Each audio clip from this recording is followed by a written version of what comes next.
D-Mace, Vingan, and Donick, 102.5, 106.3 The Game. Broadcasting from the Busy Bee Plumbing, Heating, and Air Conditioning Game Nashville studios, home of the $99 yearly Beehive membership where the buzz is always about great service.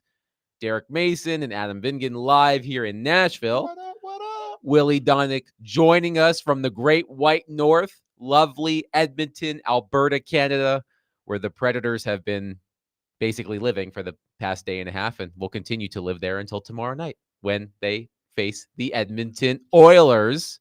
Willie, how's Edmonton treating you so far?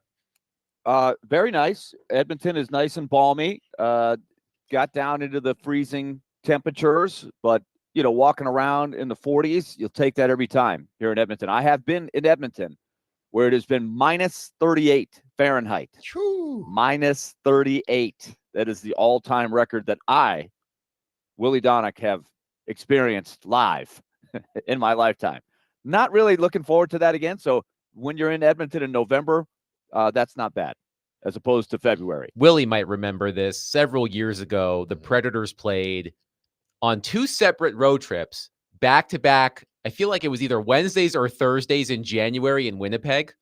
There was one game that was the end of a road trip. Then they came home for a game or two. Then we went back to Winnipeg, and it was freezing. Yes. It had to have been in the negative 20s Fahrenheit. So I do not envy you whatsoever. But I'm glad we're all in. Thank you to Jake Lyman for filling in for me so admirably yesterday. I listened to the show as I was driving to Atlanta. Unfortunately, Duke did not come out on top against Kentucky in the Champions Classic. Great game, tough result. Glad to be able to go down to a game. We don't need to discuss it any further than that. What I didn't realize, yes, and you just made me aware of it, Adam, right before the show, is that basically Kentucky is fielding an NBA grown team. They are one of the kids most and families. They are one of the most experienced teams in the country, which is an odd thing to say because under John Calipari, they were one of the youngest teams because they had a lot of one and dones. But Mark Pope, the new head coach of Kentucky, has a rotation that's basically all super seniors and juniors, and I think 4 of their 5 starters last night were fifth-year seniors, a lot of experience. Duke, on the other hand, of course, multiple freshmen led by Cooper Flagg, who had a rough end to the game. Yes, but the kid's only 17 years old. It was a good game. It was entertaining. Isn't that really with college sports now, especially basketball? Probably, and baseball, I would say, is right behind it.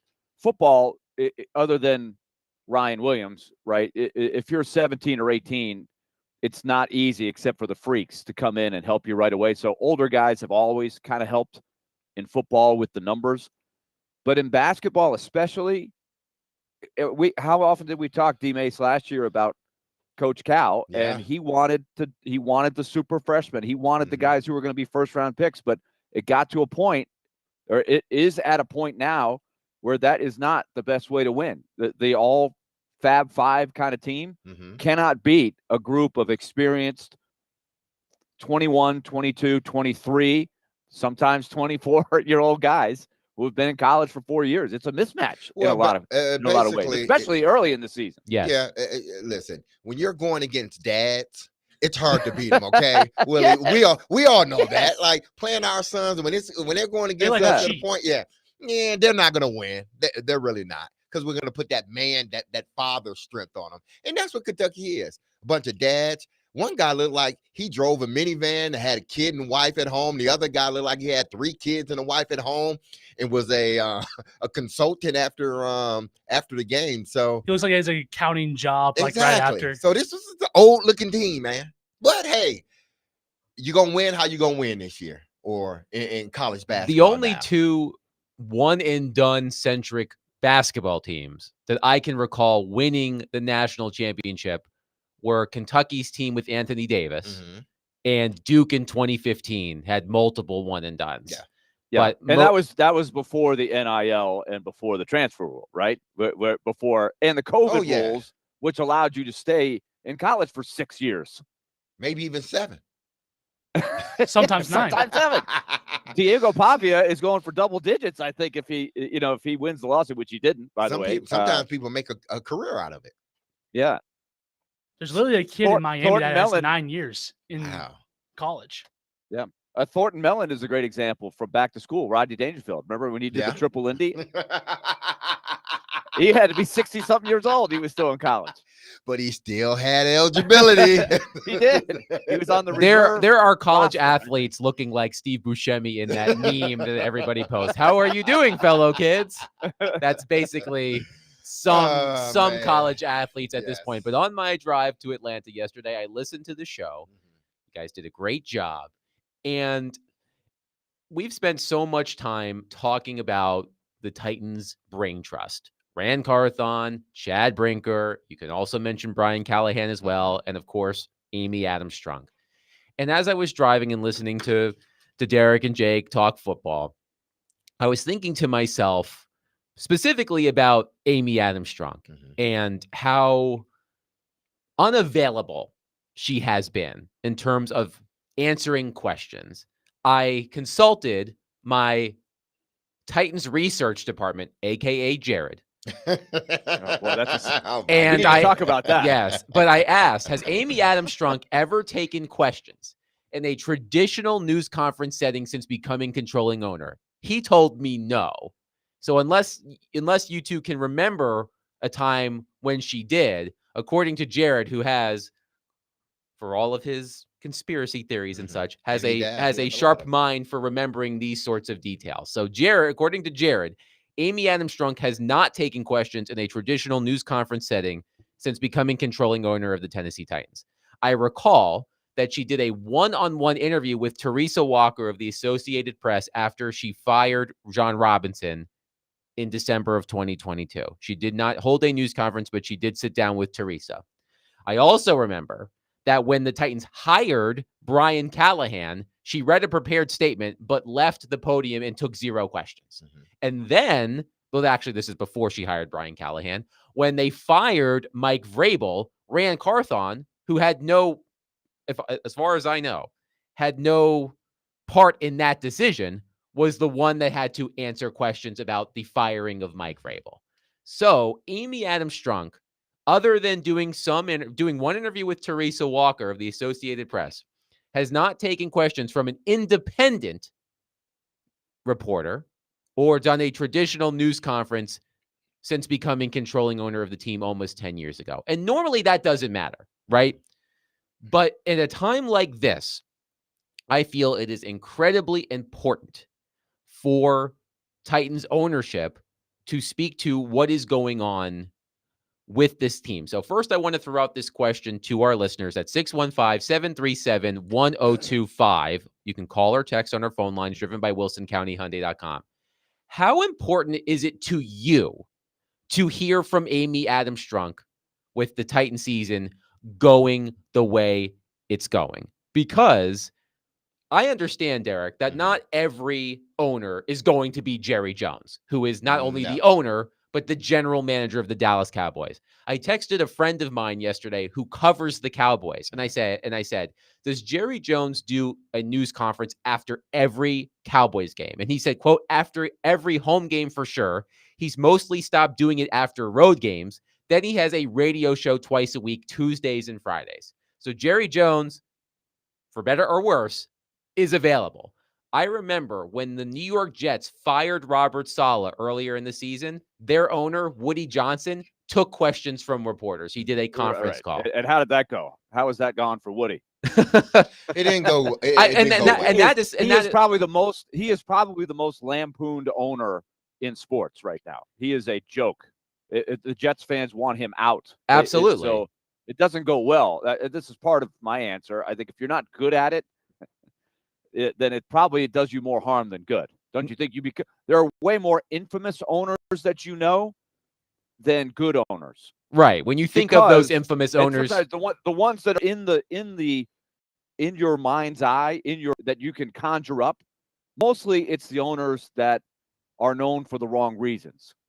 Am I right? Yeah. No, yeah. So I think that's part of the answer, and I don't think Amy Adams Strunk is great with the media.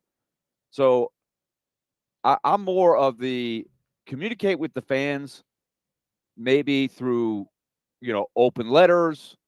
There are ways to do it without putting yourself. That's like I said. What if she goes and answers? Because that's a press conference. That's not going to go well, don't you think? Listen, I think what's happening here. People want this got you moment. That's what they want. Right. They don't care what she says either way, but they want a got you moment. They want that one reporter to ask that question that may stunt her or may have her sort of fumbling over some words. That's all they want. Once they get that red meat, they don't care whatever else she says.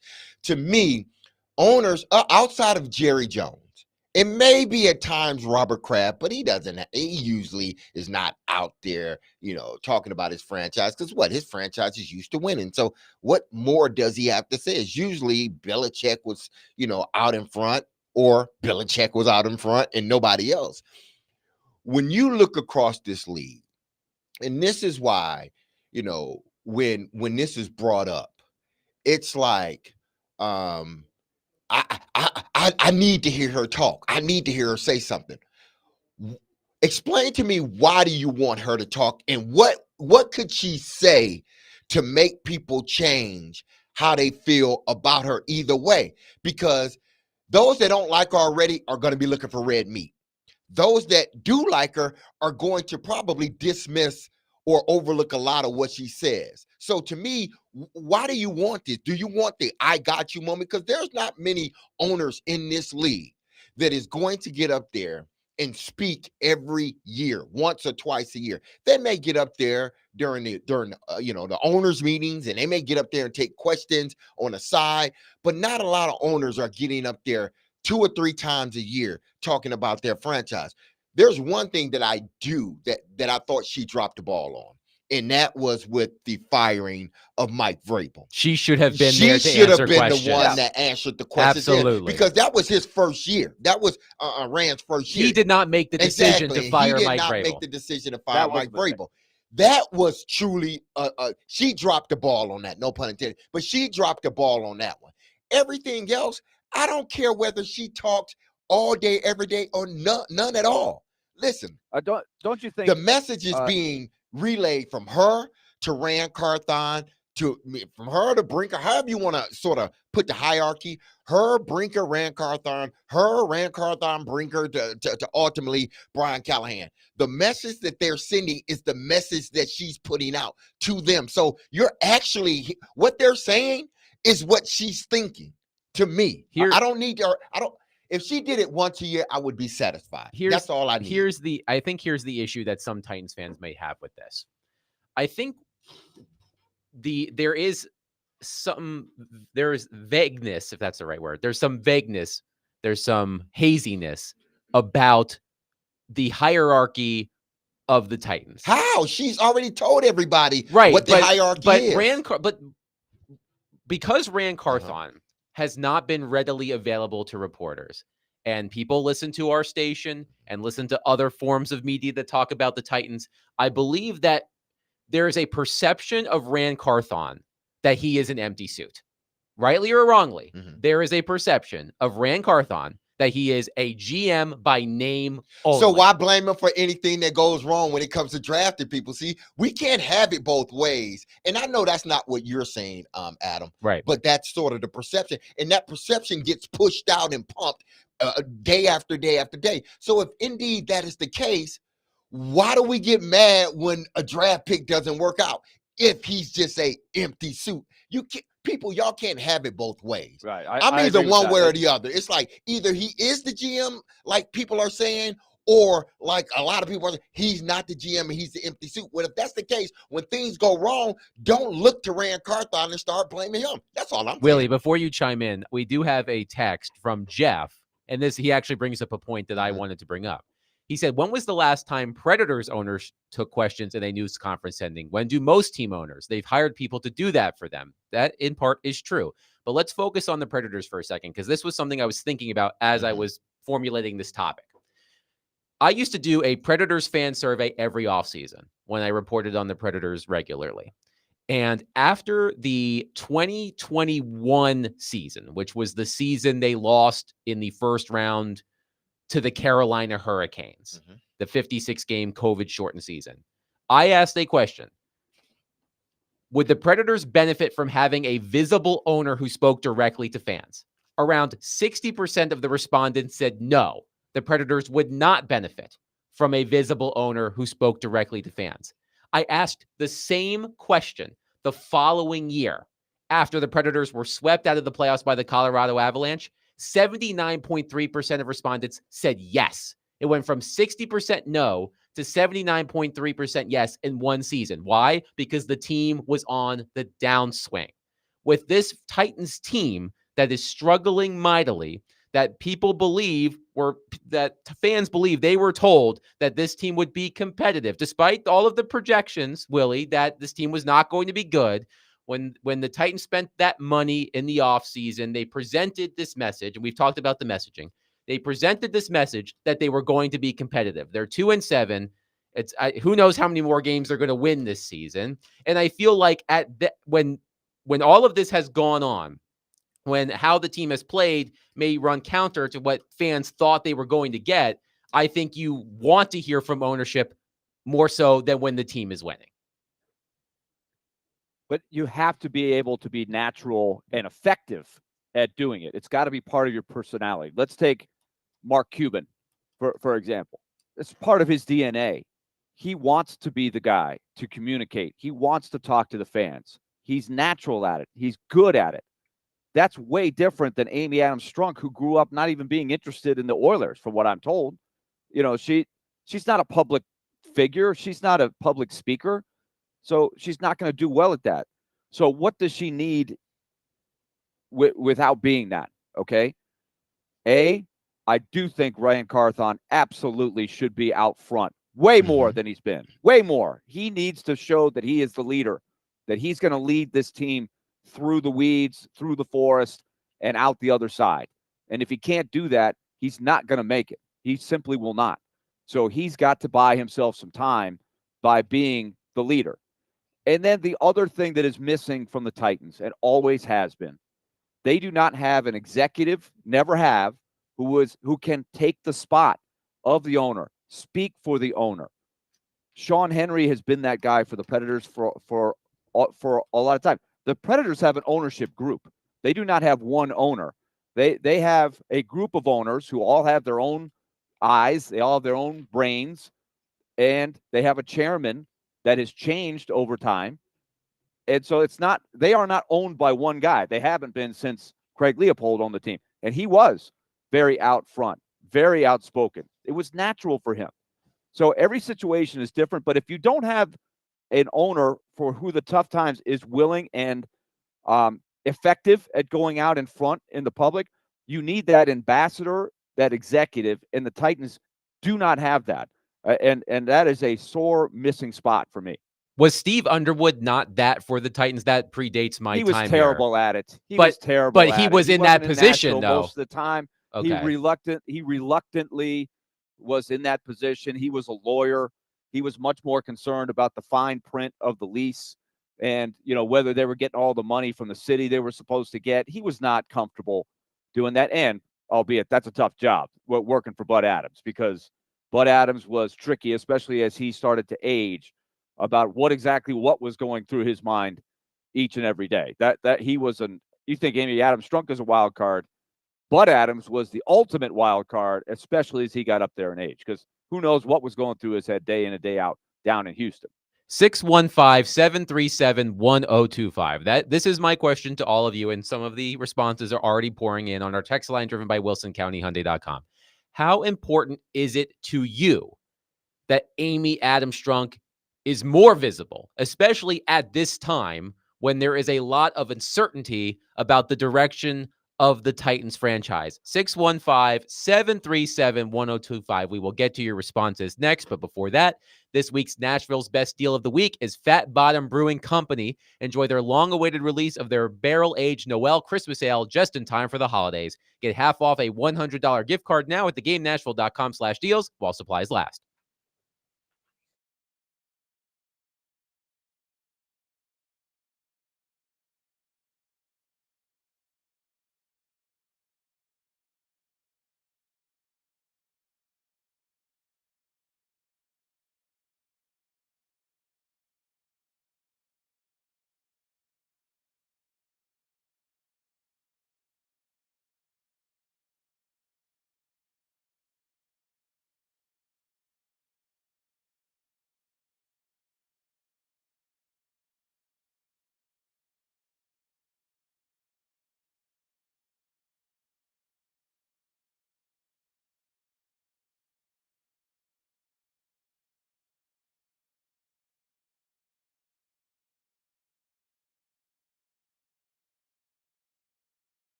Tune into 94.9 The Fan this Saturday at 3:15 for our college football game of the week. Missouri versus South Carolina, presented by Twin Peaks Restaurants. Take your tailgate to Twin Peaks, home of 29-degree drafts and wall-to-wall sports. Willie Donick, Derek Mason, Adam Vingan here with you talking Titans ownership and whether Titans fans want a more visible owner, especially at this time. Now, JD from Brentwood texted in, and I think this is a good point by JD, because as I went to break, I talked about the Titans' uncertain future. Mm-hmm.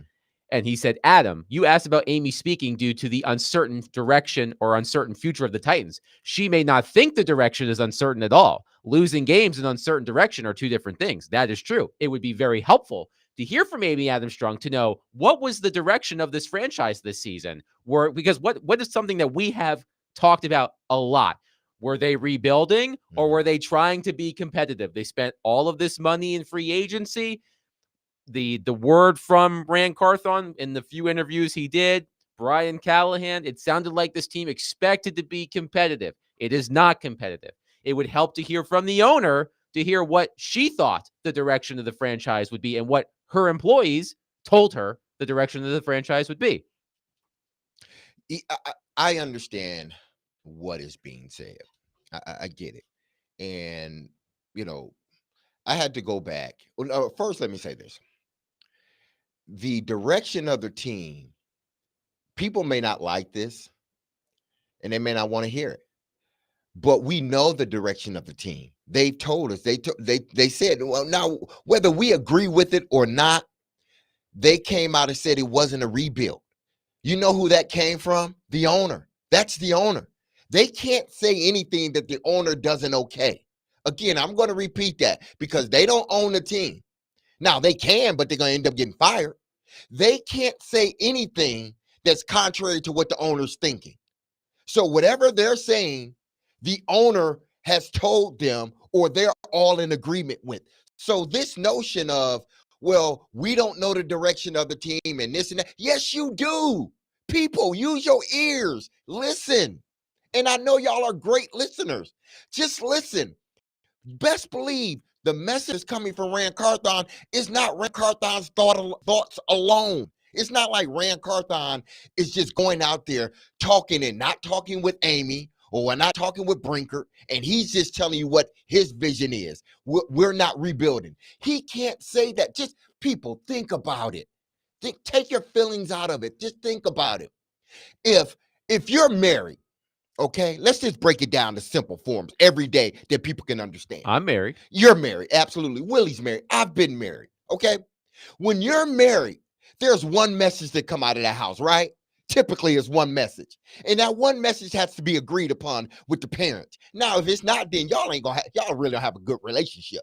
If it's just one over the other all the time, y'all don't have a good relationship. But typically the message that is coming out and the message that is going to the kids are what? A message that we both agreed on. Okay, so now we're filtering it down to our kids, or now we're filtering it out to the public. This is the message of the family. So everybody's in agreement.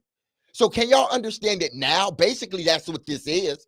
It's a house, and the owner and the president and the vice president and the GM, they've all got together, and this message is coming from the owner filtered through the people that are talking. I don't know why people can't understand that.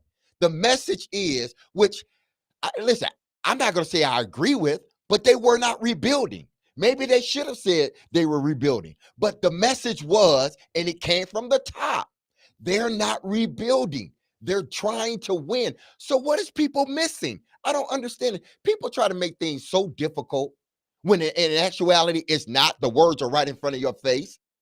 This message, it's not Rand Carthon's team. He doesn't own the team. So when you don't own something, when you don't own the team, you can't just go and spew anything you want to. People understand. Please call in and tell me y'all understand that. If y'all don't understand it, well, okay, if y'all don't understand that, please call in too and tell me why you don't understand that. 615-737-1025. Well, but let me say this, Willie. Let me say this. It's effective communication. Exactly. Let me say this. Effective communication is what you need. Yeah, exactly. But let me say this. I went back and I wanted to see, because I can only go back and base things upon my history and what I've been through. So I went back. The organization I was with just as long as I was with here was Baltimore. So I went back and I looked at Steve Bisciotti's interviews. He does sort of this state of the franchise. I think he does it every year, if I'm not mistaken. But with him, I think with that organization, and this is opposite of Titans organization. So I'm not saying this to say Titans are a bad organization. When you have a good organization, there are transitions that are made. Whether you're going to fire a coach, fire a GM, whoever, there's transitions that are made, and you try to make the transition as smoothly as possible. When they fired Billick and brought in John Harbaugh, that transition was smooth. It was no looking back. It was smooth. It was nothing. We went in as players. We decided, hey, listen, we're going to buy into what John Harbaugh is saying, and off we go. When you don't have an organization like that, the one thing I do agree with Jared is, and I've said this before, the mistake of hers was when she fired John Robinson, she should have fired Mike Vrabel as well. I'm going to repeat that. When she fired John Robinson, she should have fired Mike Vrabel as well, because then she would have allowed the incoming GM to pick his head coach and not have a problem. It would have been a seamless transition. But because that didn't happen, now it's this, who's in charge? Is this his coach? When is he going to get fired? Well, you can't fire the coach after 1 year, but you can fire the GM after his second year. If that is indeed the case, you're going to keep on going through the same old thing over and over again, because the next GM is going to want his own coach. That's just the way it is. And if you want to be thought of as a good organization, that's something you can't allow to happen. When you fire one guy, especially if it's the GM, you got to go with the coach too, because you fired the GM for a reason. You're not winning. That goes along with the coach as well. So you fire both of them and you start over. Look, we know that they are deep in the forest right now. They have a very low level of talent, young talent especially, and it's going to be a while, whether they want to call it rebuilding or not. And give me credit. All summer long, I was saying this is a new era. And I've been critical of their messaging from the start. My point today about the question is, should Amy Adams start going out and doing a tour and go public? She's not good at that. She's not going to do it. She shouldn't do it. But where they have messed up is they do not show leadership from the top down. That can come in different forms. If you have an ambassador, if you have an executive out front who can do that job for the owner, or if you have a strong GM who comes out, he can be that person as well. They have none of the above for the Titans. And so it does cause a lot of questioning of what direction are they going? What's their messaging? They've been completely ineffective at doing that. So whether they're good or not, I don't know. It's a fair question to ask, but they're certainly not very good at communicating with the fan base with the clear message of how to get through tough times. And I think that's where they are right now. But I do not think Amy Adams is gifted at going out and answering questions and doing that. That's not going to help her. That's going to make her look worse. Mm-hmm. Doug is in Nashville on our phone line, driven by WilsonCountyHyundai.com. Doug, thank you for calling. Please go ahead. Hey, I'm just going to throw this out there, and I've got to kind of go with the D. Mace theory. And when companies do things way above your head, let's just say, Del Monte hasn't asked the guy that stocks the shelves how he feels about things. He's given a goal. And the same way with the Titans. I don't think this family's going to tell you everything that they're doing, but I think there should be some kind of goals that are set for everybody. But they're not going to tell you everything that's going on. They write the checks and their name's on the building. And that's the way it is with any company that's of major importance. The NFL's a big company. And I don't think everybody's going to know. You think the public's going to know just exactly what flavor Baskin Robbins is putting out for Christmas? They do what they do, and they hope for production. I'm not expecting them to tell me everything. But I do know what a winning organization looks like. They don't look like it, but they don't owe an explanation, and they're not going to give one. And that's just my opinion. If I'm wrong. Doug, thank you for calling. It's a good call. You know who's left holding the bag with a lot of it too is a rookie head coach who does go out front twice, 3 times a week and answer all the questions. And he doesn't have all the answers. He shouldn't have all the answers. He's a young, first-time head coach who has inherited a mess. There's no question about it, right? He's the guy answering the questions every week. He needs some help. He needs a life raft. He needs support from the top. That's what bugs me a little bit. The fans can squawk, Jared can squawk about everything like that, but this is where, none of that really matters if in the walls. D-Mace, your group used to talk about this all the time. Jeff Fisher, Steve McNair, yourself. In the walls, you got to have tightness. You got to not worry about what's going on out there. That's fine, whatever. But in the walls, you got to be connected. And I don't get that feeling right now from the Titans. John is in Nashville on our phone line, driven by Wilson County Hyundai.com. John, thank you for calling. Please go ahead. Yes, sir. As always, thanks for taking my call. Love the show, fellas. D-Mace, I mentioned you a few times, man.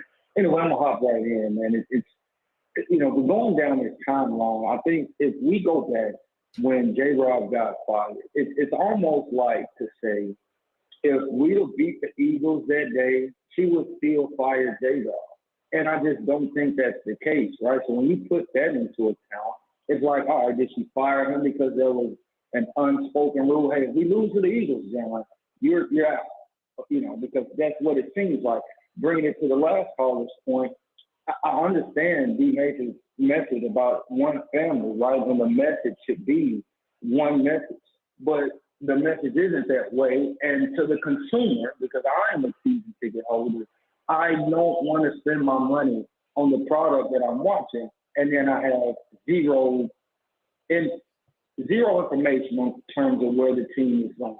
And if you want to be an organization that keeps things like that close, that's perfectly fine, but you can't expect the consumer, i.e. me, to continue to spend my hard-earned money on the product that we're getting. And I'll hang up in the. Thank you, John. Thank you, John. Listen, and I understand it because you work hard, your family work hard, to be able to attend these games, especially as a season ticket holder. So I understand your frustrations of, listen, I'm doing my part as a fan. I'm supporting you. I'm buying tickets, and these tickets ain't cheap, and you're asking me to buy more tickets to this new stadium. So believe me, I should have been a politician. I really should have, but I understand both sides of it. But I think what's happening is here, because you said the message is the same. I understand you want to hear from Amy. And like Willie said, I'm not sure if Amy is, not to say, probably if you had her in a conversation, she would probably, just like dazzle you with what she can talk about and how she can talk about it. But even people like that, when they are presented with a opportunity to talk amongst other people, like more than, and questions are coming up, they're not comfortable in that setting. And I get it. She should be. And I know some people are probably saying, well, she should be. She's the owner of this team. I get that too. But some people are just not that comfortable, and they don't want to go out there and make a fool of themselves in a sense. So again, believe the message that there hasn't been no conflicting with me as far as what the message is. It hasn't been, because the message has been the same from Brinker to Rand Carthon to Brian Callahan. The message has been the same. It's not like Brinker is saying one thing, Rand is saying another, and then Brian is coming up, bringing up the rear, and he's saying something totally different than what all two of those people are saying. It's not. The message is the same. It may be just like the Bible. John, Mark, the four books, John, Mark, John, Mark, Luke, and Matthew. Luke and Matthew. They're all telling the same story, but from a different point of view. They're all giving you the same story. These two people, Brinker and Rand Carthon and Brian Callahan, they're all giving you the same story. It may be different wording, but they're all giving you the same vision, which that vision came from who? Amy. This is what all of y'all got together and talked about, and we said, what is the vision for our team? What should we expect?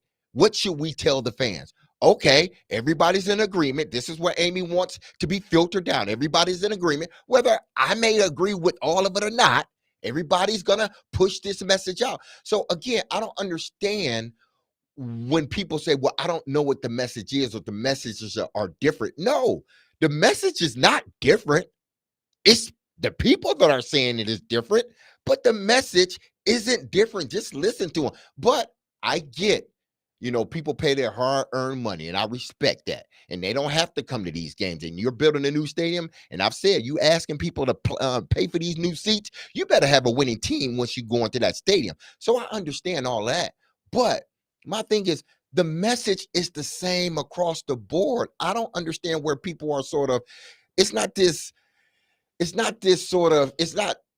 ambiguous in a sense. The message has been the same from top to bottom. Now, you may not like it, and I may not like it, but it's the message.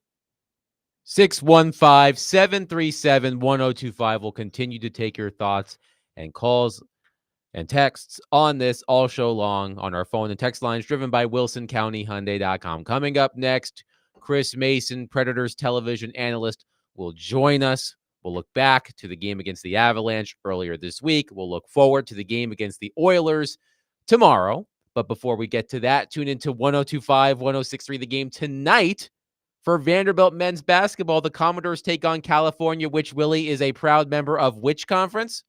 The Atlantic Coast Conference. That's right, California. The Atlantic Coast Conference at Memorial Gym. Tip-off is at 7 with the pregame beginning at 6:30. Coverage is also available on the 1025 The Game app and at thegamenashville.com.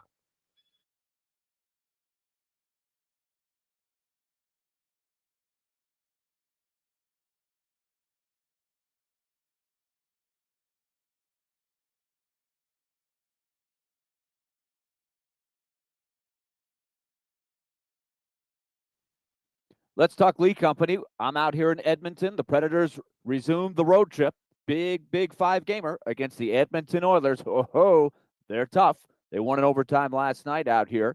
Leon Draisaitl, Connor McDavid and company. And Lee Company is a big sponsor of our Predator coverage here on 1025 The Game. We'll have it for you tomorrow night at 8 o'clock. Max Hurst will be on the call with Hal Gill. Lee Company's got your home covered as well when it comes to the things that are so important to have running efficiently. Your heater during the wintertime, you got to have it running efficiently. You don't want those high heating bills, and you certainly don't want to get caught when the temperatures are freezing and your heat is not working very well. So get it checked. 615-567-1000. That's 615-567-1000, or go to leecompany.com. They'll get the work done for you.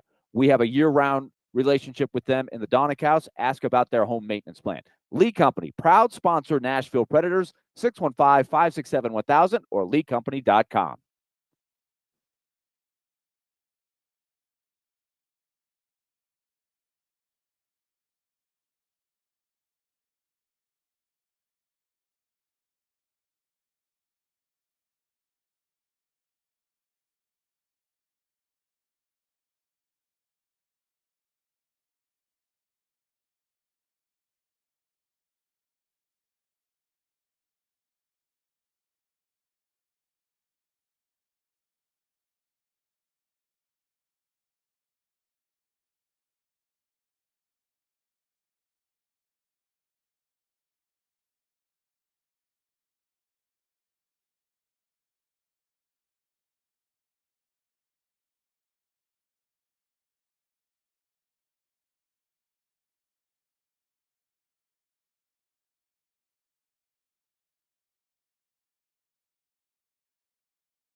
D-Mace, Vingan, and Donick, 102.5, 106.3 The Game. We are efforting Chris Mason, who's lost in the wilderness up there in Alberta somewhere. Willie, you didn't put a GPS on him? Yeah. Goodness. Yeah, Mace went to his hometown of Red Deer, Alberta, which is pretty much equidistant between Edmonton and Calgary. About a 2-hour drive from Edmonton. Okay. So he did reach out. His family lives there, so he's going to spend some time on the home front. But yeah, I guess things are super exciting in Red Deer. Maybe just too much hustle and bustle in the small town. I don't know. And I'm sure he hadn't been home in a bit. So how many stoplights do you think there are in Red Deer, Alberta? 2. You know, Maybe I've never 3. been there. I did spend a summer famously, part of my story, in I should say relatively nearby Medicine Hat, which is closer to Calgary. It's about a 3-hour drive from Calgary. I would guess Red Deer and Calgary have some similarities. Willie, you're going to be in Calgary tomorrow. I know that you've got game or on Friday. I'm sorry. Are you going to take that drive over to Medicine Hat and find your old ballpark and relive those memories? That's not in the plans. That is not. Pete Weber always, every single time we drive by the sign that says Medicine Hat this way, east. He says, "Willie, you going? Is there a reunion? Are you going to go meet your billets and everything?" I was like, "No, I don't think so." So there'll never be a reunion, huh, Willie? I'm not seeing it.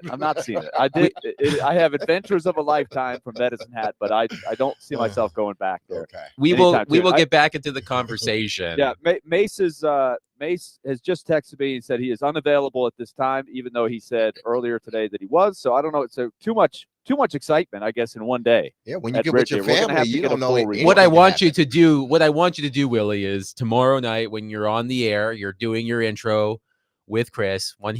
When you throw to him for analysis, just lick your finger and shove it in his ear for me and give him a wet Willie on the air. No pun intended. For standing us up. That I would be good at that? You would think I would be good at giving out wet Willies? Yes, I actually do. I don't think ever in my life I've tried to do it. I feel like you'd be good at giving a noogie. I feel like you've done that to your kids at least once. Noogies are definitely, as they say. And I know you've given wedgies. Oh yes, I have for sure. To my younger brother, I think I did give out a couple wedgies. Well, it may be harder to give a wedgie when you're in a suit, so a wet Willie would be perfectly fine with me. I'll be watching intently to see if you actually do it. But we can get back into the conversation about the Titans in ownership and messaging, because we do have a lot of thoughts on our text line driven by WilsonCountyHyundai.com. One texter says, I understand what D-Mace is saying. I think that about messaging with the Titans. I think the catch is, though, that the message was we are trying to win. Fans want to know, is that still the message from ownership? No, is it pretty obvious at this point? You can wish anything you want, but this is where they boxed themselves in from the start. All they had to do was say it's a new era. And I don't know exactly what's going to happen. Crazy stuff happens. Okay, let's take the Colts, right? Or better yet, let's take the Vikings. Were the Vikings going? I don't know. What were they telling their season ticket holders? We're going to be 7-2 after 9 weeks. I didn't see one. I didn't think there was a lot of hope for them being 7-2, but here they are.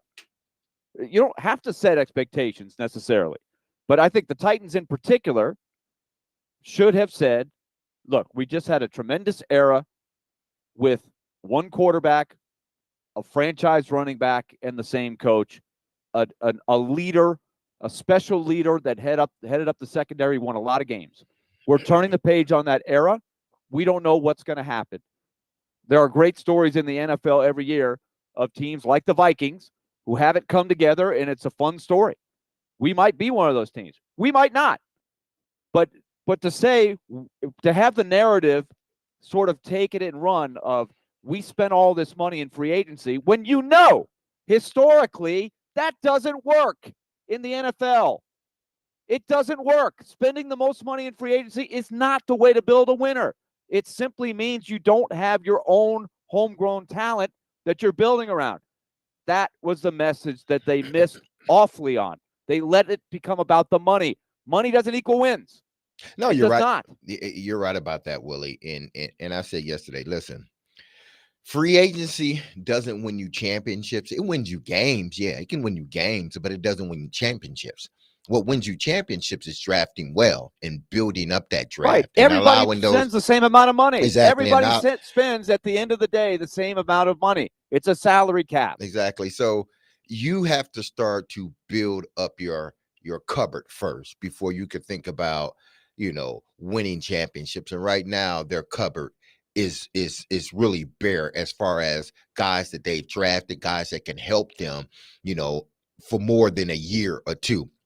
I look at it from this standpoint because I think what the fan base, their thing is, listen, y'all been telling me that it's not a rebuild, but what y'all are showing me is that it's a rebuild. It's just like politics. Listen, I don't care how you voted. That's your own business.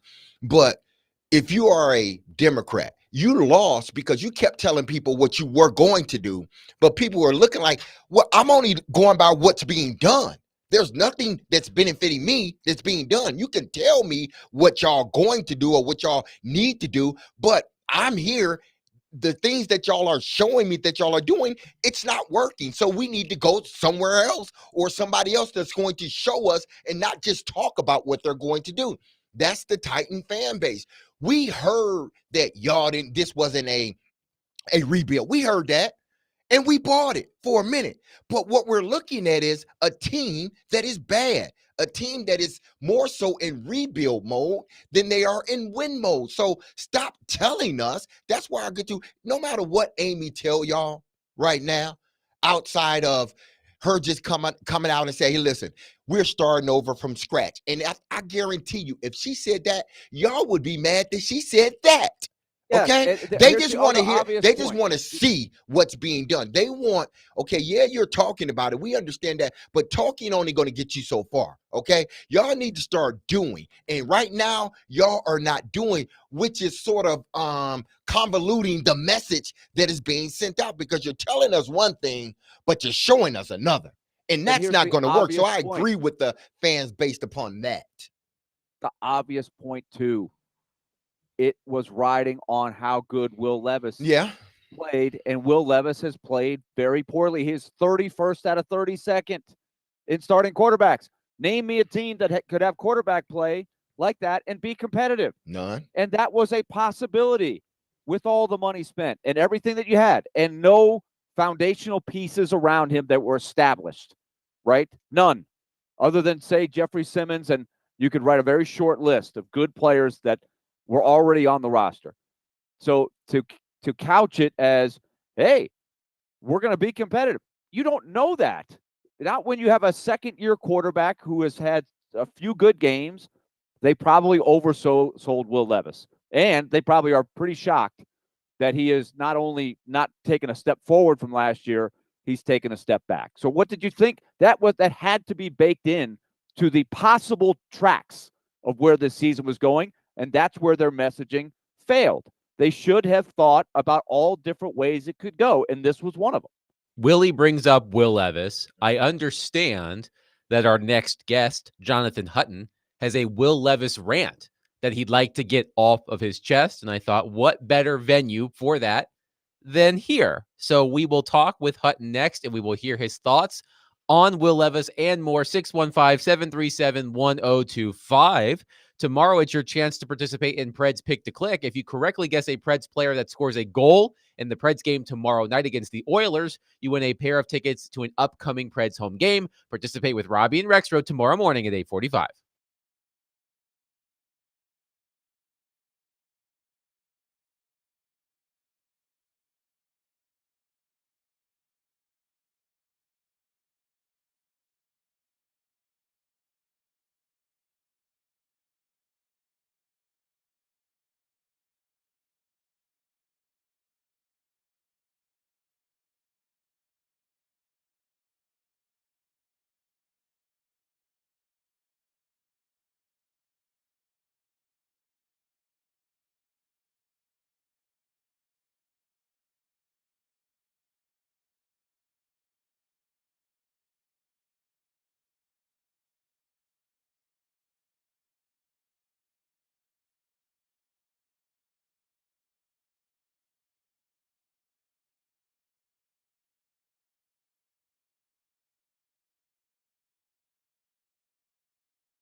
D-Mace, Vingan, and Donick, 102.5, 106.3 The Game, broadcasting from the Busy Bee Plumbing, Heating, and Air Conditioning Game Nashville studios, home of the $99 yearly Beehive membership, where the buzz is always about great service. Willie Donick, Derek Mason, and Adam Vingan here with you, joined by our friend Jonathan Hutton from Hot Mike with Hutton and Withrow. Hutton, I was informed before the show that you have a Will Levis rant that you would like to get off your chest, and I think this is the best time to do it. So I am going to cede the mic to you. Let us know how you're feeling. I appreciate that. It's not as much about Levis as it is just the perception of Levis right now. And this is my one platform to air my grievances, so to speak.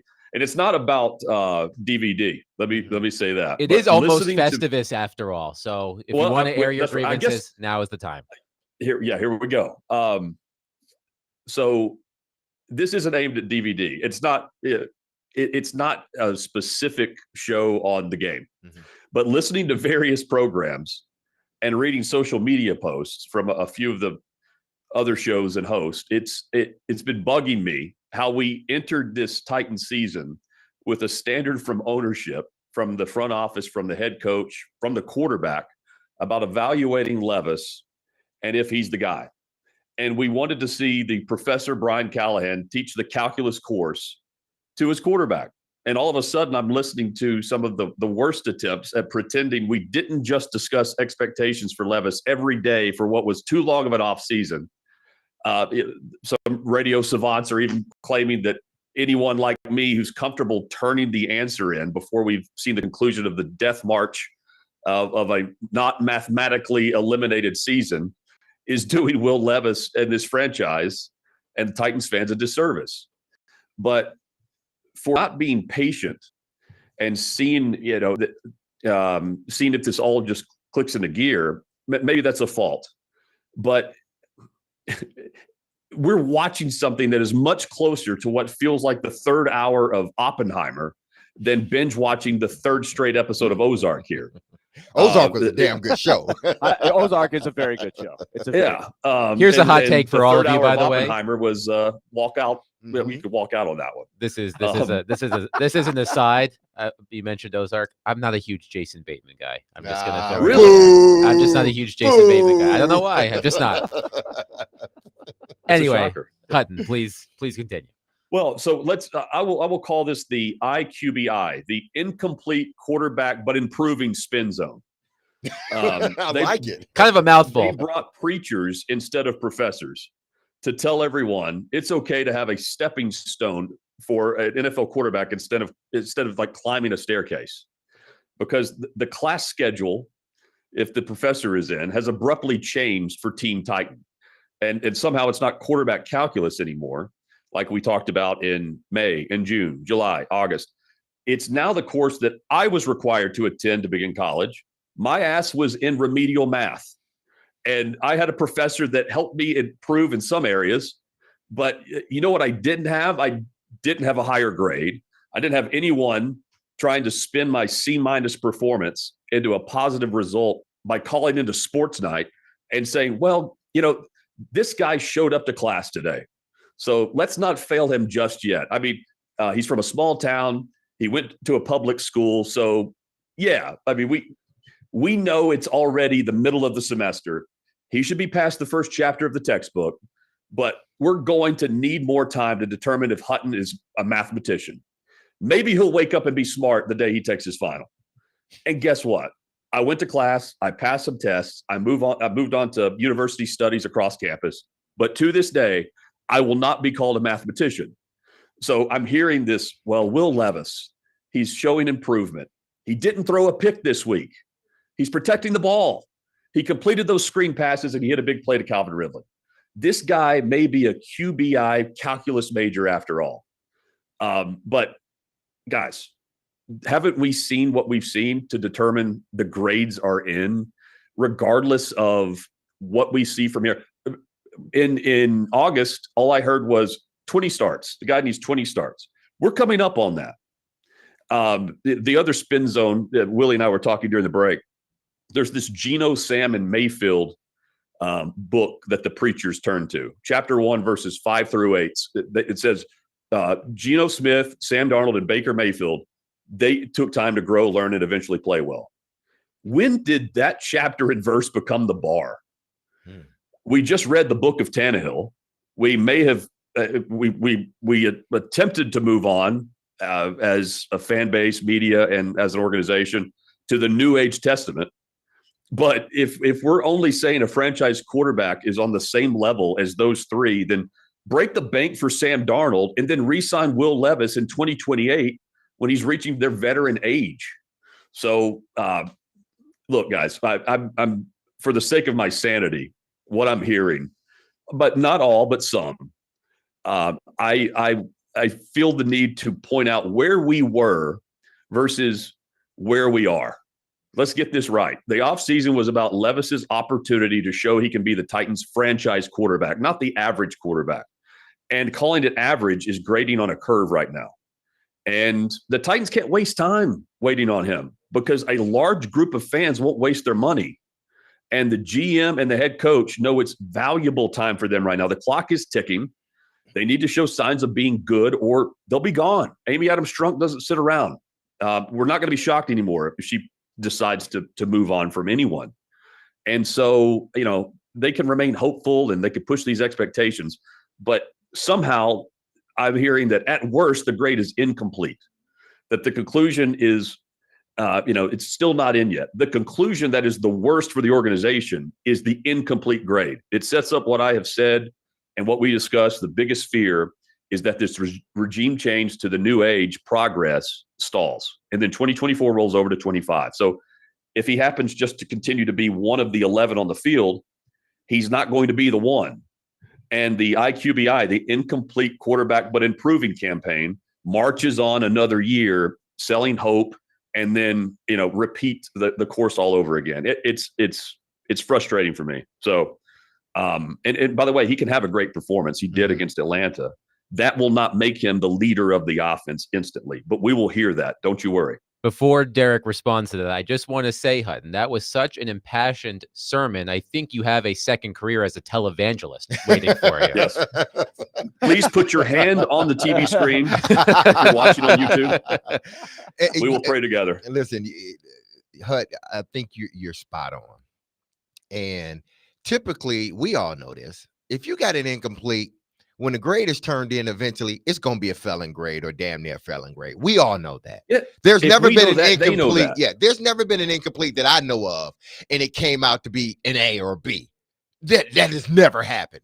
If you got an incomplete and we're halfway through the semester or damn near finished with the semester, you are borderline F or D, and neither one of them are good. The D will get you the pass, but that doesn't mean, like you say, you're a mathematician.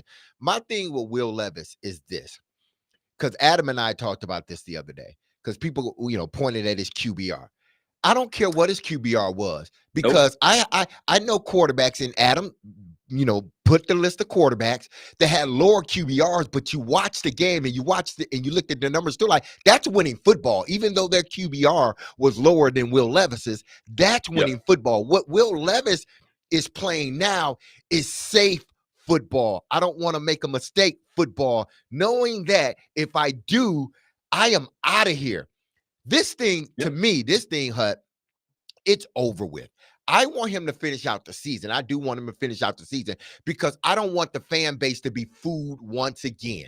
You fooled us the first time when Will Levis threw 3 touchdowns against Atlanta and to come back against, Miami and what he did against Pittsburgh. You fooled us then, and we bought into it.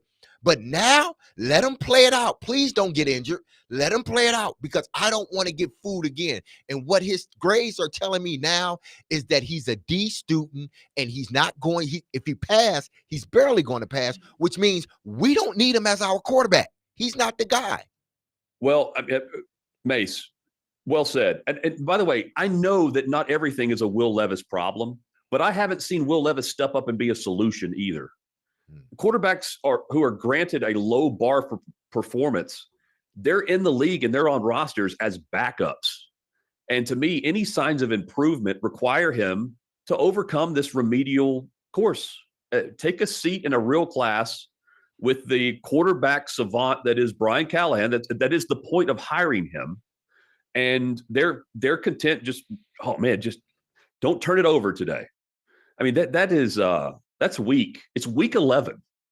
Like, he's about to face Brian Flores, and we don't need to be throwing a parade around Demonbreun Hill if he doesn't throw a pick on Sunday. That's a good point. Jonathan Hutton is with us. Will Levis in the QBR, which is the all-encompassing, not the passer rating, because the passer rating is definitely a separate category. QBR gives you a better picture of sacks and can the guy run a little bit, the context of when he does things. Will Levis on Pro Football Reference, out of the 34 quarterbacks, is 33rd at 31.8. So there are great 15 starts in the league is enough to give you grades. It is not an incomplete, right? It's grades. Yeah. Now, he's going to continue to take the classes, and his grades could improve. So I'll buy that to an extent. The more that he scores at 31.8, you are that much more skeptical that the grades will come up.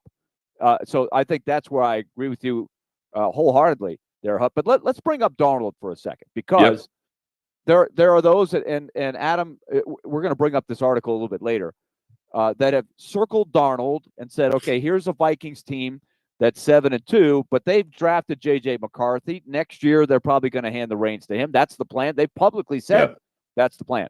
So Sam Darnold is a nice recovery story that is going to go on the free agent market and probably have several teams, because every year there's several teams that need a quarterback. So Darnold on this team, let's say you just had Darnold playing for this team this year.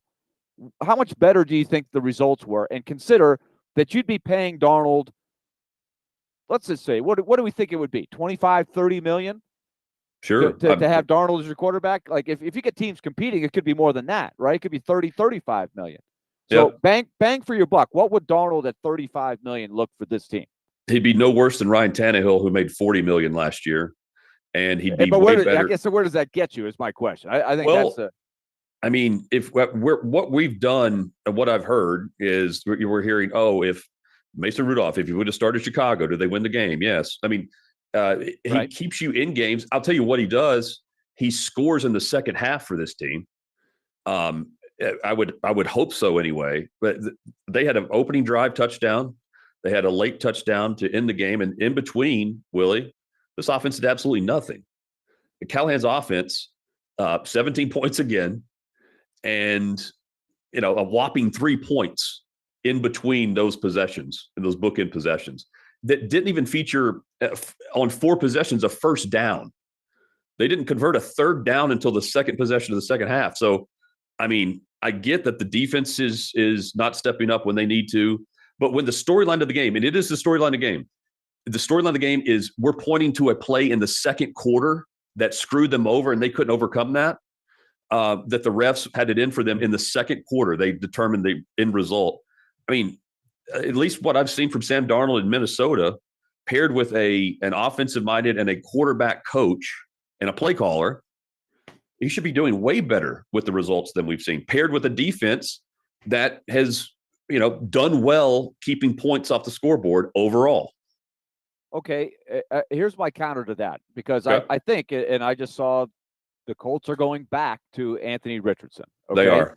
Yep. The Colts at 4-3 said, hey, we're competitive. Let's go with the veteran who gives us a better chance. Yep. And Joe Flacco and Sam Darnold in QBR are almost identical. 54.9 for Flacco, 54.7 for Darnold. A slight edge for Flacco, but Flacco couldn't get him over the hump the last couple of games. So now at 4-5, they've yo-yoed back over and said, well, let's play the kid. So I guess if it gets you, quote, competitive to have a middle-class quarterback who you're paying 30, 35 million for, are you really that further ahead, right? Because that's the argument that the Colts people are saying, the counter argument to what they've done. They're saying, do we really care if if we're right in it and we're 8-9, 9-8? Is that really going to get us ultimately where you want to be? Well, I mean, it gives it keeps people from getting fired. it keeps everyone believing that the decisions made across the board are on the path of getting to where Amy Adams Strunk set the bar, instead of just this, we're floating out in the middle of the galaxy right now. What are we watching every week? It's the same type of storyline. It's just, the movie ending is different, so to speak. I think they look like, middle of the road NFL team. They look like they are competitive, which is what they were setting the bar at to begin with, if not higher, this preseason. So based on, if Darnold, up until the last 2 weeks, he's been really bad. But prior to that, he was comeback player of the year for what people were saying. Oh, no question. But he has thrown 5 interceptions the last 2 weeks. He's regressed. He's a little bit more middle of the pack, but he's still quarterbacking a 7-2 team. I just wondered what he would look like on this team. Well, the other thing too is the Vikings are playing great defense, right? That's why they're 7-2. And they real have quick. Justin You mentioned the Vikings, Quilly. And by the way, you don't have. I know the money is there's not many options if you want to go the veteran route, right? And let's be honest here. They wanted to see Will Levis get his opportunity because he's cheap. He's extremely beneficial if you hit that. Because you could spend the money they did on other positions, but it doesn't work unless you have a guy at quarterback that the players believe is going to make a play. The Vikings have a wide receiver who is in sync with Sam Darnold, but I know Ridley scored 2 touchdowns. I'm not trying to pretend that he and Will Levis all of a sudden have this great chemistry on the field. There's a big gap in between the big plays that one gives you a lead and the other one doesn't really play a factor in the end. So Ridley's not Justin Jefferson, but he's a playmaker that they signed up for. And again, it's week 10 and we're finally seeing things come together. Jonathan Hutton, the Pat Robertson of Nashville Sports Talk. Let me condemn one area of the game Sunday. Sure. Okay. The Minnesota Vikings, their longest punt return is 15 yards. They are about to shatter that on Sunday. Yes. Oh, wow. I think you should take that to the bank. I might steal that one for Friday. Go ahead. Yeah. Anytime touchdown for Viking special teams. Good to know. Jonathan Hutton from Mike with Hutton and Withrow joining us as he does every Wednesday. Hutton, great stuff. Talk to you next week. Yeah. Thank you, guys. Appreciate it. Yep. That was an impassioned sermon by Jonathan Hutton. I like it. It was good. I liked it. 615-737-1025. Willie alluded to it, and we'll discuss it next. Could we see the Titans' next quarterback on the field at Nissan Stadium on Sunday? I'll tell you why I think that. Coming up next, Willie Donick, Derek Mason, Adam Vingan, 102.5, 106.3 The Game.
Tune into 93.3 FM Totally Hits Nashville tonight for MTSU men's basketball. The Blue Raiders take on Evansville with the pregame starting at 6 and tip-off is scheduled for 6:30. Coverage also available on the Totally Hits Nashville app and at totallyhitsnashville.com. Willie Donick, Derek Mason, and Adam Vingan here with you.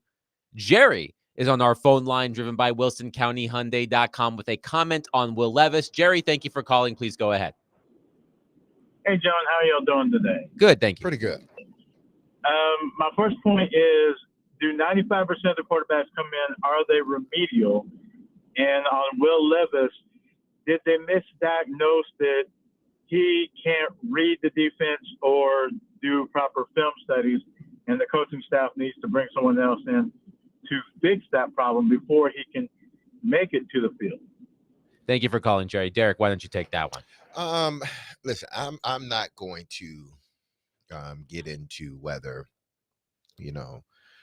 he's intelligent enough or smart enough to learn these plays. From what I gather, he was a really good student in college, but sometimes just because you are a really good student doesn't always make you a really good athlete in regards to being able to process things quickly. That's one of the things that separates, guys that, can play at the high school level but can't play at the college level, or guys that can play at the college level but struggle to play at the NFL level or the professional level. It's because it's all about processing. How quickly are you able to process? Listen, some of these men and women that play professional sports, they are some of the brightest and smartest people you could run into. Why? Because it takes a lot, and people don't understand this. That's why the whole, the word jock and all this other, it irritates me, because when somebody gives you a book that is about the size of an encyclopedia, and they tell you you have 2 months, literally 2 months to learn this whole book, or you won't be here if your talent isn't so great that it outweighs that. 2 months you got to learn that encyclopedia. And majority of these guys take it all in and are able to regurgitate it. They regurgitate it, and they're able to go out there and learn it however they're going to learn it. But then there are a few that can learn it in the classroom, but then once they get out on the field, it's just not processing fast enough in order for them to play at a level that they should play at. That's why, to me, the two hardest positions to play is the quarterback position and the center position, because the center is an extension of the quarterback. That's all he is. But he has to know everything, just like the quarterback has to know everything. But you chose to be that particular position. You chose to be, so you knows what comes with it. So when you have to step into a situation like Will Levis, and you have to learn this offense, which I think he does know the offense. But the problem with him, it's like there's a disconnect from the classroom to the field on Sunday or Monday or Thursday, whenever they play. There's a disconnect, because I guarantee you Will Levis can regurgitate everything that has been told to him in the meetings. He can watch the film and he knows everything. But then once he gets on the field, for whatever reason, there's a block. If that's you as a quarterback, you can't play in this league, or at least you can't be a starter in this league, because the ones that could do it week in and week out, there's no blocks. There's none whatsoever. What they learn in the classroom, they are able to take and implement it on the field. The defenses they see in the classroom, they pick up on it very quickly. They can identify it very quickly. And it seems like two things has happened in the Will. One, he's not identifying them quickly enough. But then two, because he played so bad in previous games, he's so scared. Even if he sees it, he doesn't want to throw it. Because why? Like I said yesterday, it's not wide open. So Will may be able to process this thing, but now he's so gun shy. Now he's not going to throw that ball unless a guy is wide open. Why? Because he's in fear of making a mistake. And when that happens, I've said this before, when that happens, you might as well start looking for your next quarterback, because he's never going to get it right. Speaking of next quarterbacks, the Titans host the Minnesota Vikings this weekend. And every week on ESPN.com, Jeremy Fowler and Dan Graziano do a notebook with a lot of interesting tidbits. And one thing they like to do is they ask each other questions and provide their answers with their intel. So this was one of the questions in this week's notebook. Get out your crystal ball. Where will Sam Darnold be next season? And will he be a starter? This was Jeremy Fowler's response. Quote, let's go with the Titans. I've identified at least 6 teams that either need a bridge quarterback or could entertain the notion soon. The Titans are in the latter category. Will Levis has the next 8 games to show he can be the long-term answer at quarterback. Maybe he proves the Titans right. But if his penchant for interceptions reemerges, the Titans will need contingencies in 2025. Darnold is a proven commodity who would give Tennessee a bridge starter option while it continues to develop Levis or selects a quarterback high in the 2025 draft. So in this scenario, he would be the starter for Coach Brian Callahan. And as Jonathan Hutton mentioned in the previous segment, and Willie did as well, he had got off, Darnold that is, to a fantastic start. In his first 6 games, he had 12 touchdowns and 5 interceptions and a completion percentage around 66-67. Over his past 3 games, however, he has 5 interceptions, 5 touchdowns, 5 interceptions. So perhaps Sam Darnold is turning back into a pumpkin, so to speak. But it is a good question, Willie. Is Sam Darnold or someone like Sam Darnold the answer at quarterback for the Titans in the short term? If there is, the one reason they could go with that is maybe there's not a quarterback prospect in the upcoming draft that excites them. And maybe they want to wait a year or 2 to figure that out. What would you think of the Titans? What would you think of Sam Darnold as the Titans quarterback next season if that were to play out? I don't like it, and I'm going to tell you why. And it's not because I'm in Edmonton, and it's cold in Edmonton generally. But here is the cold reality. The Titans are not going to be a very good football team next year. They will not.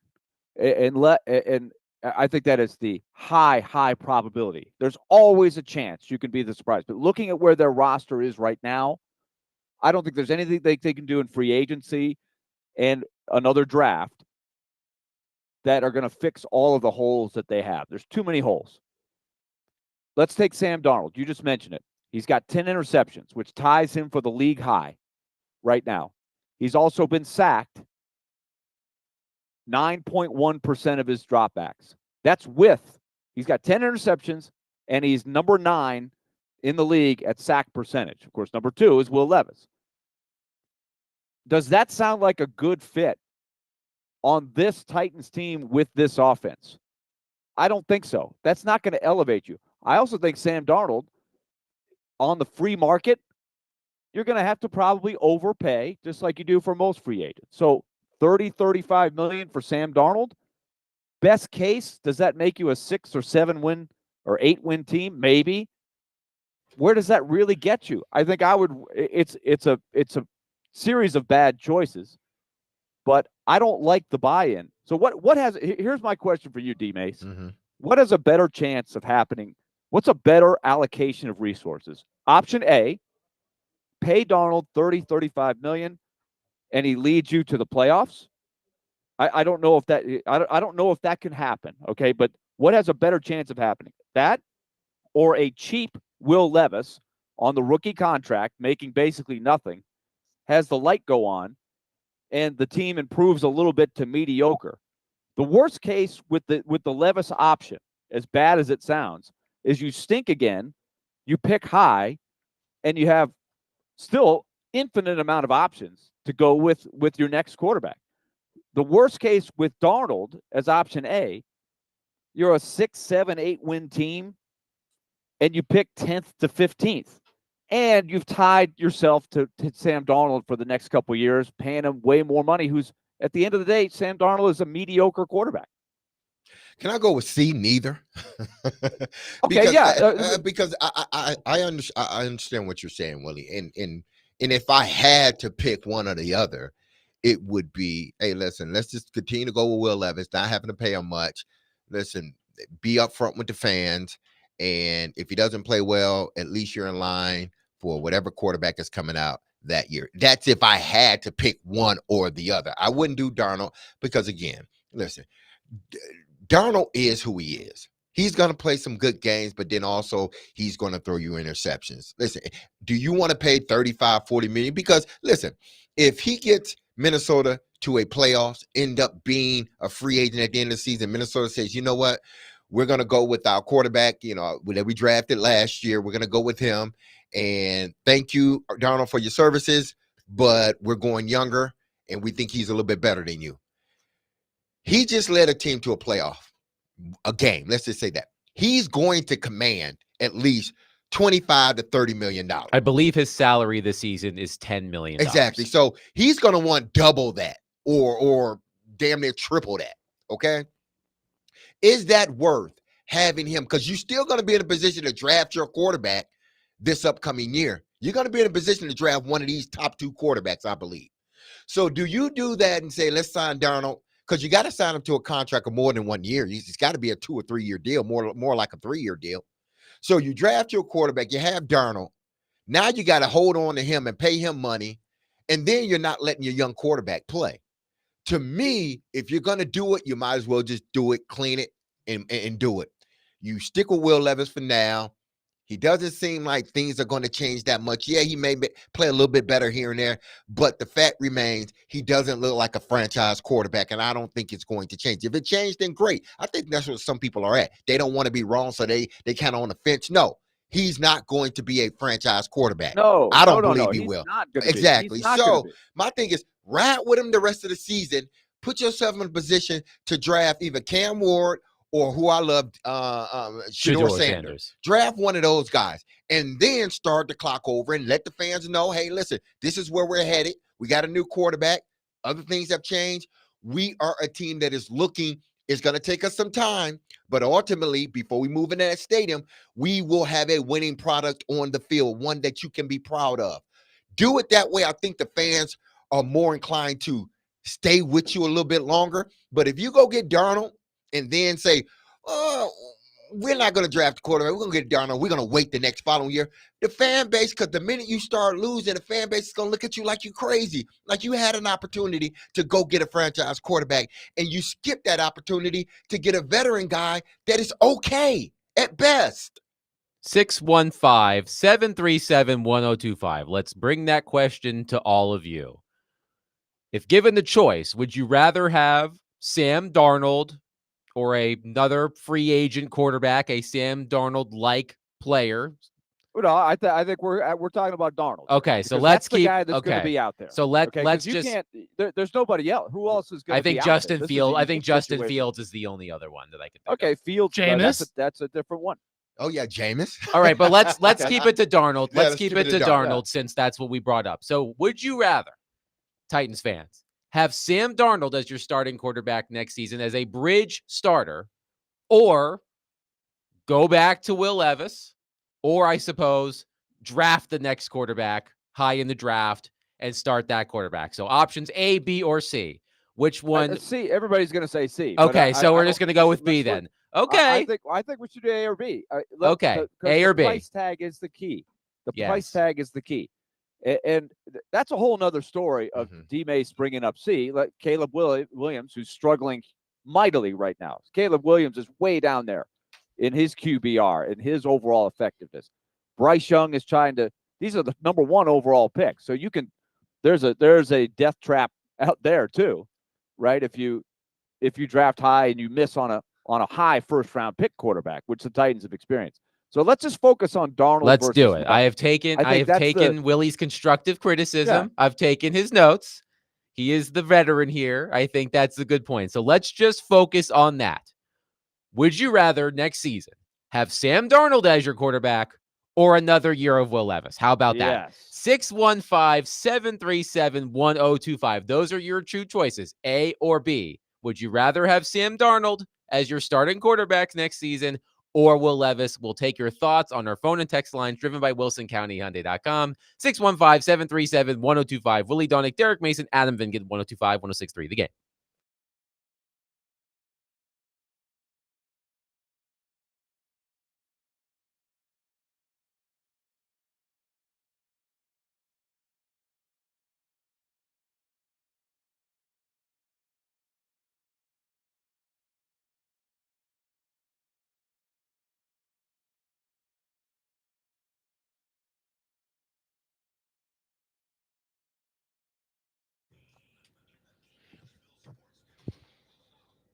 It's never too late to start thinking about the big game. And this November, which it has started, Zen Sports, the new sports book in Tennessee, has launched a brand new sweepstakes for all its Tennessee customers, the Big Game Sweepstakes, where you can win a grand prize of 2 tickets to Super Bowl 59 in New Orleans or $10,000 cash. And what's more is Zen Sports will also award 50 additional prizes, which include 2 tickets to any Tennessee sport event or $100 cash. Want in on the action? You can earn multiple entries every day just by betting on Zen Sports app. For every bet you place, you will earn 1 entry, and for every dollar you bet, earn an additional entry like parlays. Earn double the entries on every parlay you place. So what are you waiting for, fans? When you sign up for Zen Sports, you'll automatically earn up to $100 no danger first wager. If your first bet loses, you'll be reimbursed for the amount of your bet up to $100. So start betting with Zen Sports and download their app today. That's Zen Sports, where betting just got better. And remember, gambling problems, call 1-800-889-9789. Terms and conditions apply. Must be 21 years or older to bet here in Tennessee.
D. Mace, Vingan, and Donick, 1025, 1063 The Game. Derek Mason playing air guitar. Willie Donick not playing air guitar, I presume. And Adam Vingan here with you. The question has been posed at the 1025 The Game Twitter.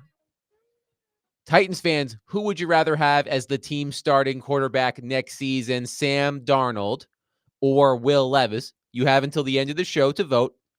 Early returns, 88.9% have Sam Darnold over Will Levis. Again, early returns. So we will monitor that as the show progresses. But we have multiple texts on our text line driven by WilsonCountyHyundai.com, and we'll get to some of those now. One texter says, I choose the Sam Darnold option.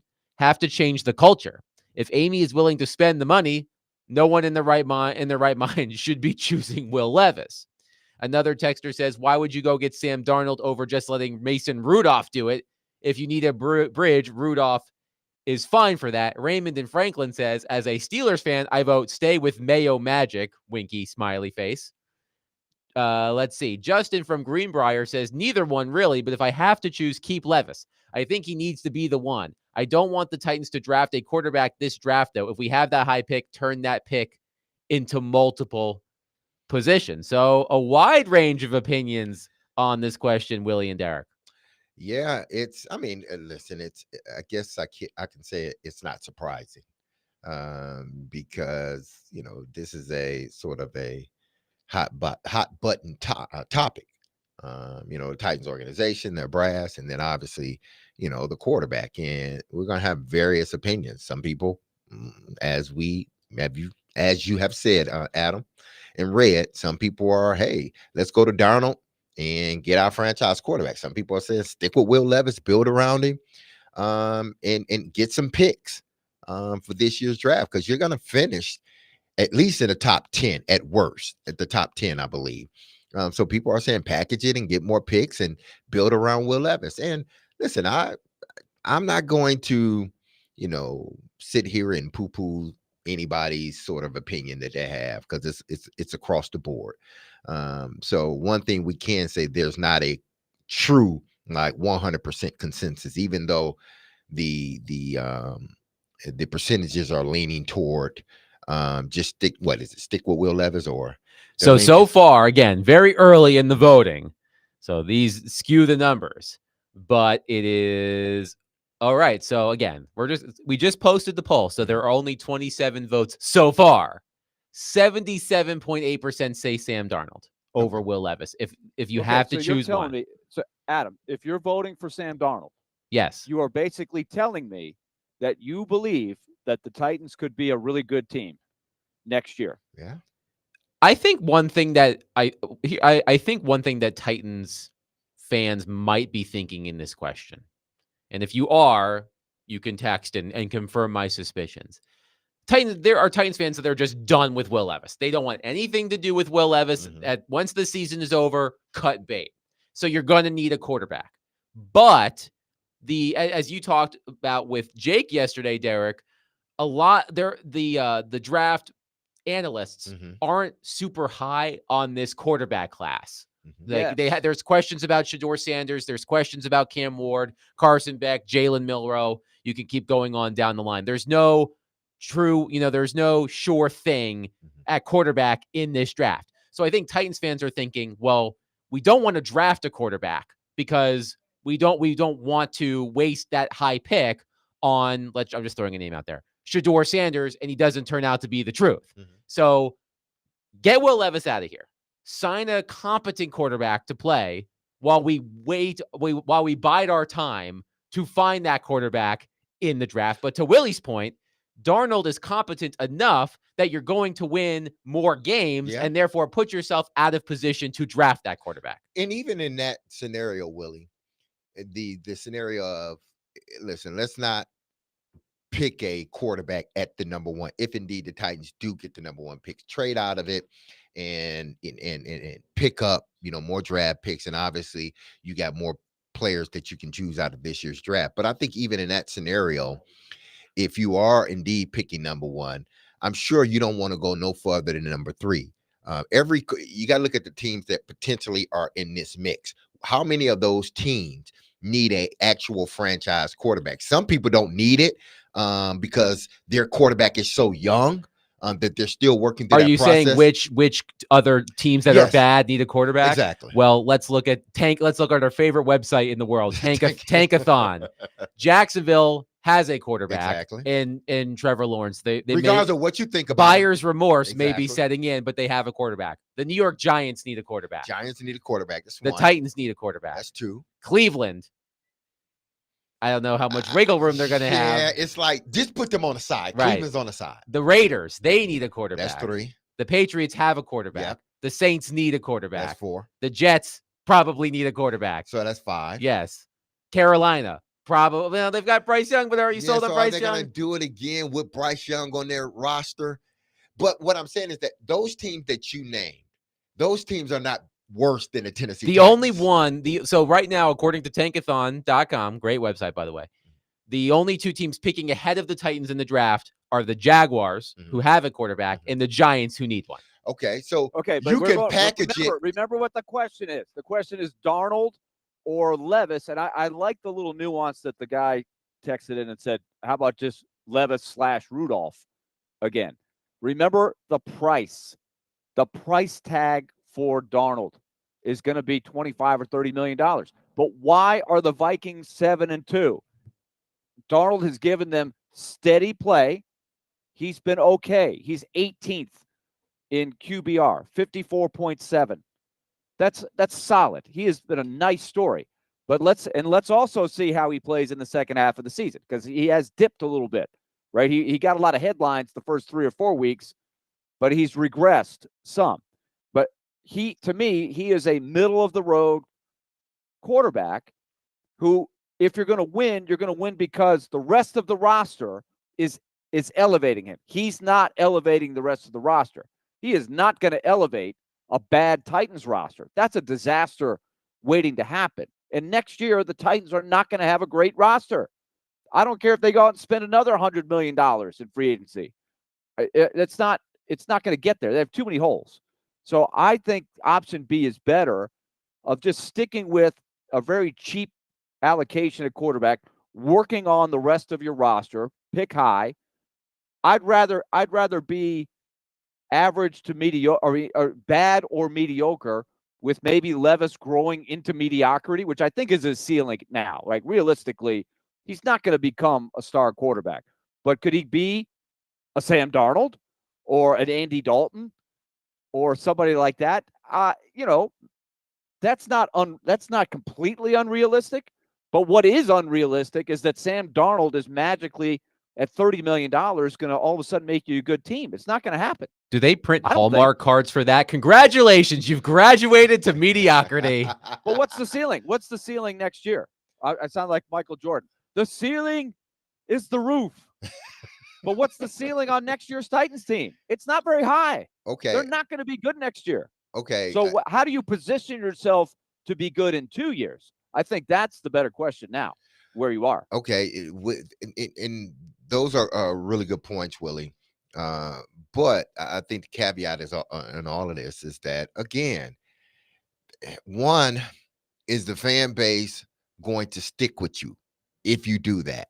Now, we know the percentage of our polling. That's just our polling. But if indeed you do that, if indeed you running back with Will Levis and get a cheaper, backup running back with Will Levis, will the fan base stick with you? And then most importantly, you're moving into a stadium in a few years here. This team, and I repeat, this team needs to be on a trajectory to win. This team needs to show their fan base they are in winning mode. They are winning games because, again, you're asking people, and I know this may be people see it as it has nothing to do with sports, the play on the field. I get that. I understand that. But you're asking people to pay for seats that cost a lot of money. And if you want to run it back with Will Levis again, what you're saying is, listen, we're going to be mediocre again, but we still want y'all to get these PSLs. We already had one caller call in today and say, listen, I'm paying too much money. I'm paying too much money to watch the product on the field. That's going to grow into a larger portion of the fan base. Listen, y'all need to get it right, because you're asking us to pay for PSLs that are costing us a lot of hard-earned money. So to me, scrap it all this year. Don't go get Sam Darnold. Don't keep Will Levis. Position yourself to draft one of these top 2 quarterbacks and draft them, because then that will give you a little leeway. But if you're running back with the same stuff again, that ain't giving you no leeway. The fans again, they're tuning out. Option C. We're not discussing option C today. We will someday, but Derek is going off the board. But I'm trying to circle Sam Darnold as a red flag. Because I think he is a red flag too. Because you overpay Sam Darnold, because somebody probably will next year. Somebody will do that. And Jared just texted me with an interesting scenario that I hadn't thought about, is the Vikings could try to leverage Darnold and tag him and then trade him, right? And if you do that, he's going to be even more expensive than I'm putting out there if he were to hit the free agent market. But because you pay him more doesn't mean he's better. I'm looking at FTN Fantasy, which is my analytics site. The Vikings have the number 1 defense in the league. Their offense is mediocre, 17th. They just scored 12 points against the Jaguars and won because the defense is so good.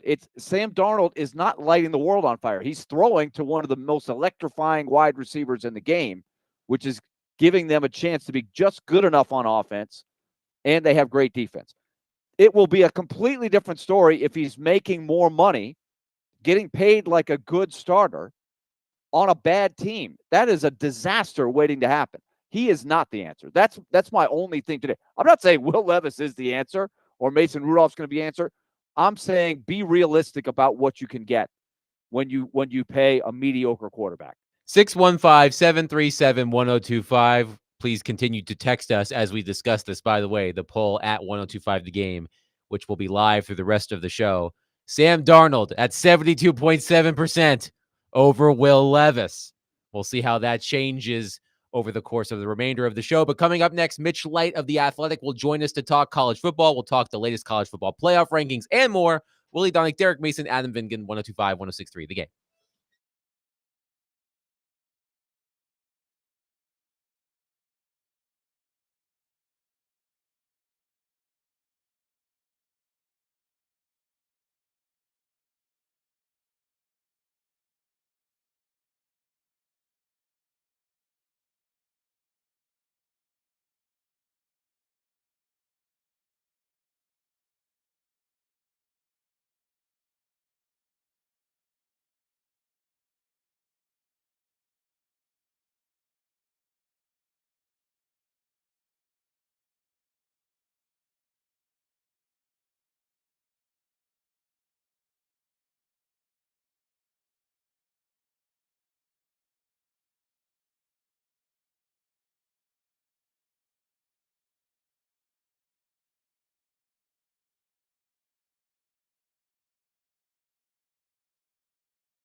D. Mace, Vingan, and Donick, 102.5, 106.3 The Game. Broadcasting from the Busy Bee Plumbing, Heating, and Air Conditioning Game Nashville studios.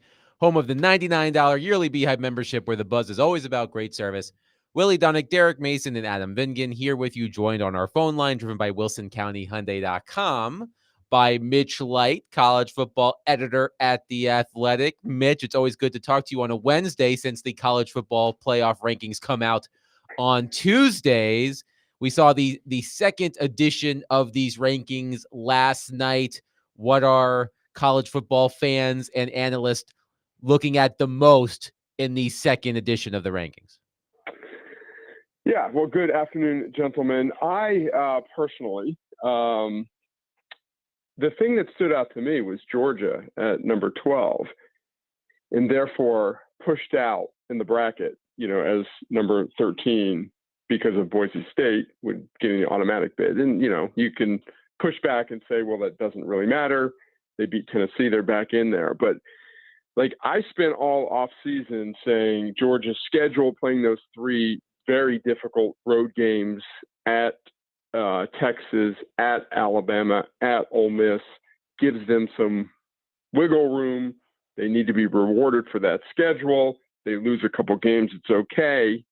Well, evidently that's not okay. And I just don't understand. Basically, the committee is looking at the loss column, and I just don't subscribe to that theory at all. I just think you have to look at who you play and how you play. I know this isn't a vintage Georgia team. It's not this Georgia's team's fault that they're not last year's or 2 years ago Georgia's team's fault. They should be judged against the other teams that they're playing, and they're playing a very, very difficult schedule. And if the committee thinks so highly of Texas at number 3, which they obviously do, how can they think so poorly of Georgia at 7-2, which went in there and dominated Texas? So I think Georgia is, out of all the teams there, is really getting screwed. But again, it's week 2. These change every week. So that really jumped out to me. Let's keep it on Georgia, because the Bulldogs are playing what effectively is a college football playoff elimination game against the Tennessee Volunteers on Saturday. Georgia rarely loses back-to-back games under Kirby Smart. I've seen it reported in multiple places that Nico is in concussion protocol and his status for the game has yet to be determined. What is your initial read on this huge game this weekend between Georgia and Tennessee?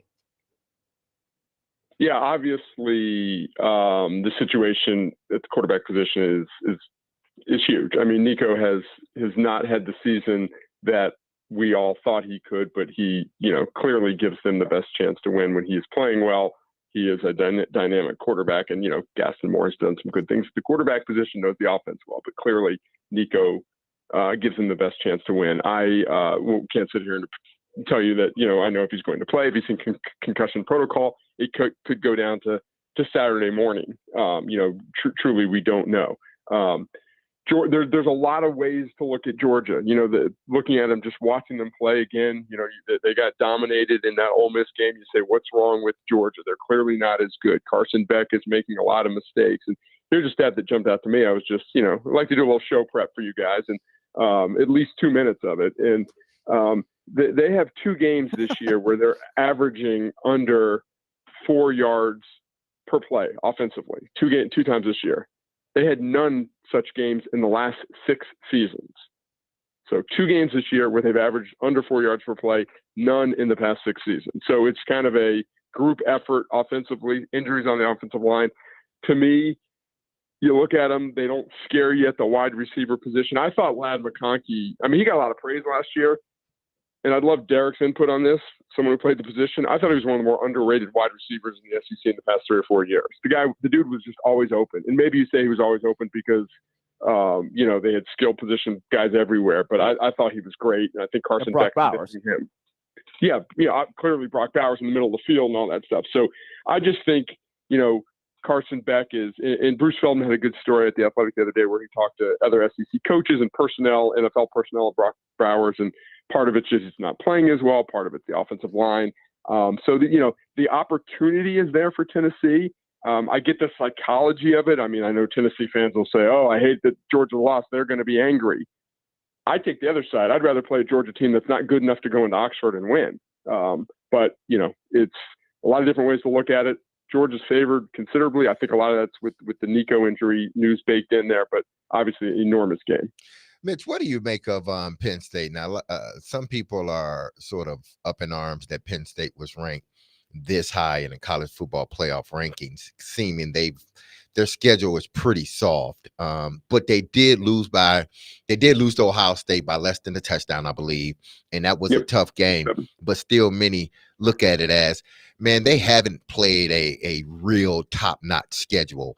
So why are they ranked in the top 5? People think they're just ranked too high. And then you look at Indiana, who's 10-0, and they say the same thing about Indiana. They really haven't played anybody, even though I thought last week playing Michigan, that was a tough game. Even though Michigan isn't who they were last season, they're still a tough out for just about anybody in the country. So what do you think of those two teams? Yeah, well, I'm going to start this up. I understand what you're saying, and that's a common argument, but you got to rank teams in every spot. Like, who are you going to rank? If you can find, Miami, they haven't beaten anyone. Notre Dame, they lost Northern Illinois. Tennessee lost at Arkansas. I am a Penn State defender this year. I've watched them a lot. Ohio State, again, we're penalizing this Penn State team because previous Penn State teams can't win the big game. So we're saying this Penn State team isn't good enough. They're the same program that can't win the big game. And that might be fair. They might not be good enough to win a national championship, but they also lost by 7 points to a really good Ohio State team. They got to the goal line. They weren't good enough to get it in the goal line. I get it. That's part of football, scoring that touchdown. But they've also been pretty impressive in every other game for the most part. And I think they deserve to be ranked in the top 5. I think they're a top 5 team. They've overcome some injuries at the quarterback position. So I've got no problem there. And I got no problem with Indiana's ranking. And I agree with you. That was kind of a good little gut check for them. First time they faced some adversity this season. And, we know Michigan defensively, at least, they've got NFL caliber guys, especially in the defensive line. So I think Kirk Cignetti will probably tell you that was probably good for them. With Ohio State coming up in 2 weeks, it's probably good for them to face that type of adversity against those type of athletes there. So we can sit here and argue about these rankings and stuff. But again, you got to put these teams somewhere. And with these imbalanced schedules and these 16 and these 18 team leagues, it's hard to find a lot of teams other than Georgia. I'm raising my hand. You can't see it. Who've played good teams, but yet the committee has them as far down as 12. Yeah, you're right. Georgia's schedule has been a beast, but then you look at somebody like Texas' schedule and it's not as strong, but they're still ranked higher than Georgia. And I get it. I understand it. But a team that I am interested in is Army. If Army in 2 weeks beats Notre Dame, who's ranked, I think, 8th right now, if they beat Notre Dame and goes undefeated, they have every right to be in the college football playoffs, right? Yeah, they're not going to beat them, though. They're not going to. I'm just saying, if indeed they do win, they have every right. I would love to see it. Even though they have played, it would have been only one ranked team, I believe, if I'm looking at it correctly. Yes, if they win that game, do they? It obviously go on to beat UTSA and then obviously Navy, the big game. That game will be even bigger if they go into it undefeated. They'd have to play. They'd probably end up playing Navy twice. That Navy game is just like the regular season Army-Navy game. They will have to play on December 7th, the AAC championship game, which I don't have the standings in front of me, which I think would be Navy, which would be totally weird if they. That would be crazy. Yeah. If they played Navy to go to the playoff, and then they lost to Navy in the Army-Navy game the next week, and they're in the playoff. But if they go undefeated, they have every right to be in the college football playoffs. Is that correct? Yeah, I mean the committee basically it would be them or a one-loss Boise team in the committee eyes, and it's if Notre Dame keeps winning and looks good, Notre Dame goes out to USC and looks good, impressive. The fact that I'm thinking this through right now. The committee has Army in the 20s, 23. Yeah, they're ranked 24 right now. 24, and Boise is ranked 13. So does the committee jump? Let's say Boise keeps winning. Does a win over Notre Dame jump them 10, 11 spots? I don't know. That's a good question. I know there'll be a lot of public sentiment. Everyone would love to see Army in the playoff. And how do they look against Notre Dame? I mean, I guess that doesn't matter. If they beat Notre Dame like the eye test, it shouldn't be like, was it a convincing win? Who cares? You know, and then Navy, how do they look against Navy in the championship game? So, I love watching Army football. I love the option. The Army-Navy game is one of my favorite. It's just, I'm just thinking of like the schedule that Army has played versus the schedule that Georgia has played. And if Army's in the college football playoff and Georgia's not, but hey, Army's winning their games and Georgia hasn't won them all. So I'll stop talking. Willie, let's continue our discussion with Mitch White here. Mitch, I want to go back no, let's go back to the perils to of doing the show with two of us because in one place and one person in another place. Yeah. Here's another thing that I think could come up down the road. And this would be a classic debate that we talk about in basketball all the time, but it came up last year with Florida State, right? Let's say Tennessee plays pretty well, but loses to Georgia with Nico not playing, right? Yep. And then at the end of the year, they're sitting there with 2 losses and saying, hey, we should be in there. We absolutely may have done better against Georgia. We'll never know, but we didn't have our quarterback, right? I always think that that's a tricky thing to sell for the committee, because what's really more affecting your team, not having your quarterback or not having 3 offensive linemen or your best defensive player? I don't know that we have that top of mind for all of the other games in which some of these other bubble teams ended up losing. But what do you think that discussion will be like? Yeah, that's a tough one. It's the reverse Jordan Travis, basically. If I'm in the committee, that's like down the road. If I'm deciding between 2 teams, that's like the 8th tiebreaker to me as I'm looking, because they don't have much on the resume outside of the win against Alabama. If they had a few more quality wins, you could say, okay, I can forgive this. I see that argument, Tennessee. You didn't have Nico. You might have won that game. You've won other big games without him. You've proven that. But the fact that they've struggled so much with Nico in first halves against not great teams, I mean, I'm looking at so if that's your argument, then I'm going to try and poke holes the other way.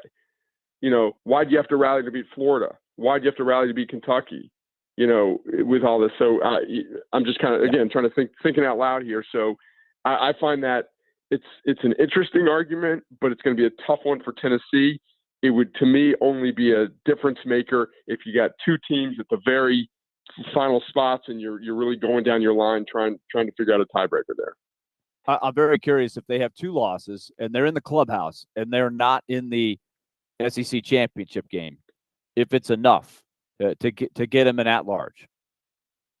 Yeah, I mean, it's going to be what other teams do. What does Miami do? What does BYU do? Kansas State, Colorado, and all of this is so new.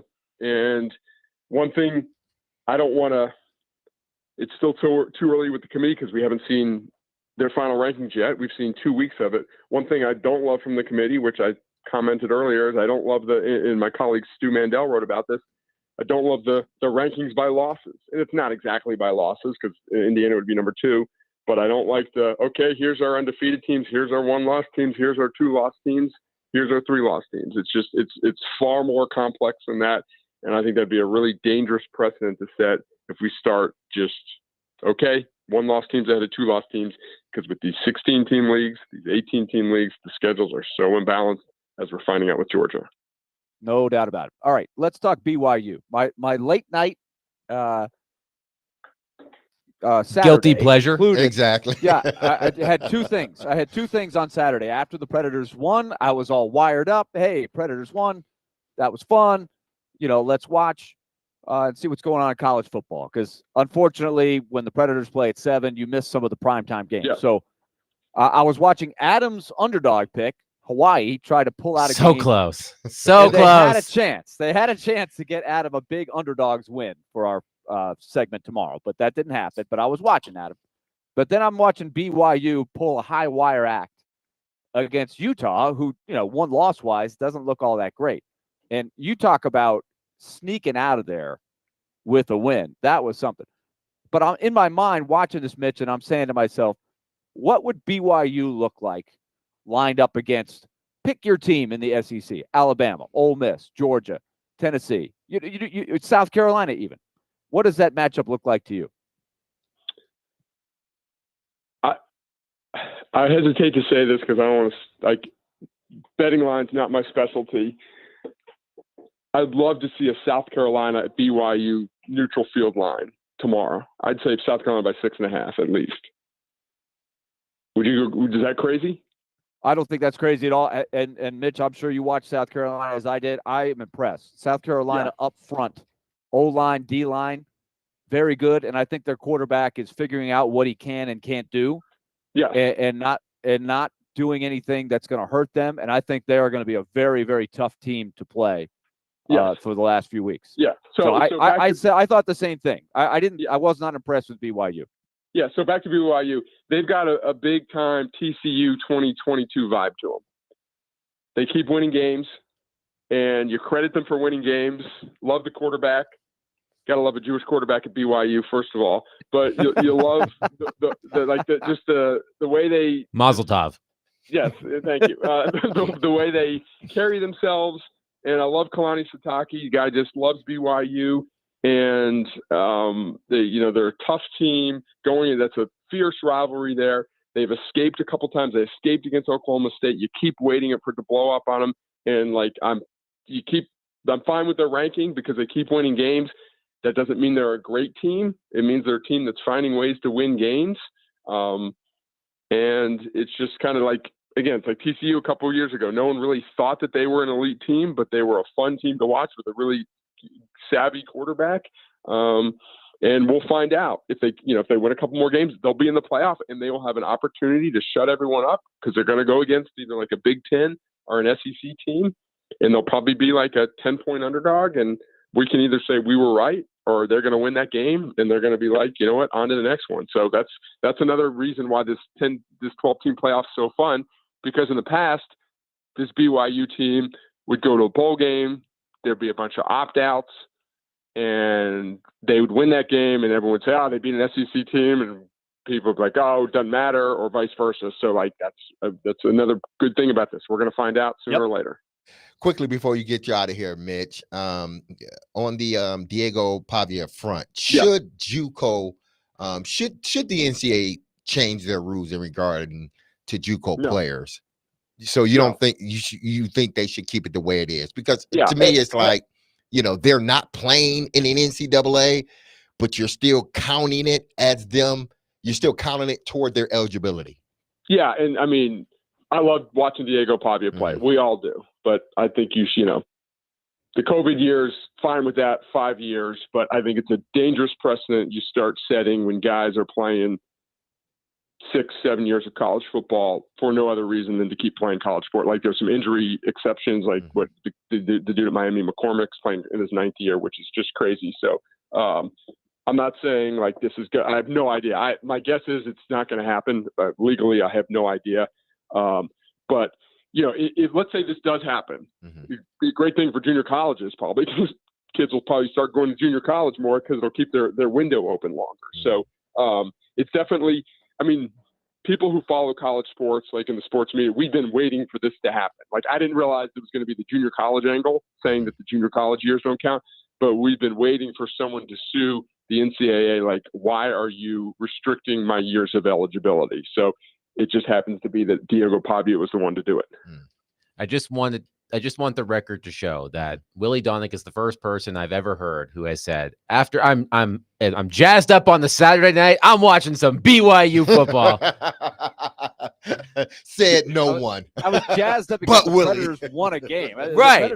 But you're trying to keep the mojo flowing. I was going to watch something. It's either that or some Beverly Hills Cop 2 or whatever was on one of my favorite movies. I was up. So that game captured me.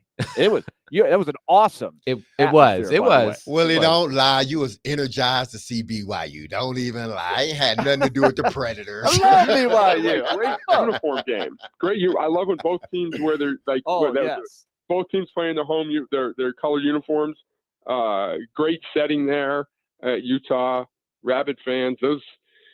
They call it the Holy War for a reason. Those fan bases do not like each other. That is, as I always say, that Ole Miss and Mississippi State is probably not underrated anymore. But like as far as fan hatred, I think Ole Miss and Mississippi State might be up there with Michigan, Ohio State in the country, and then I think Utah and BYU is right there as well. Mitch Light, college football editor from The Athletic, joining us here as he does every Wednesday to break down college football. Mitch, always a pleasure. We'll chat next week. Sounds good, guys. Take care. Yep. Mitch Light joining us on the program, 615-737-1025. We will bring you an update on our very, very scientific Twitter poll, which you can participate at 1025 The Game on X/Twitter. We will bring you the updated results and more coming up next. Willie Donick, Derek Mason, Adam Vingan, 1025, 1063 The Game.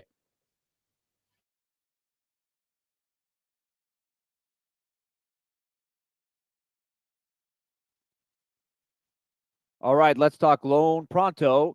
Hey, stop letting high interest debt weigh you down. Pay it off in days thanks to Loan Pronto's new Rapid Equity Loan. That's what you're going to hear me talking about here for quite a while in the days coming forward, because they've got another good way, and it's the same principle.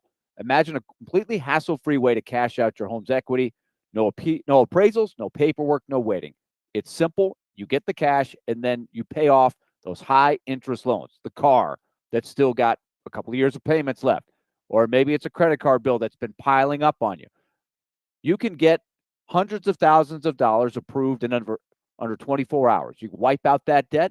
You can even launch a home improvement project for 2025, and you'll end up saving about $1,000 a month in a lot of cases.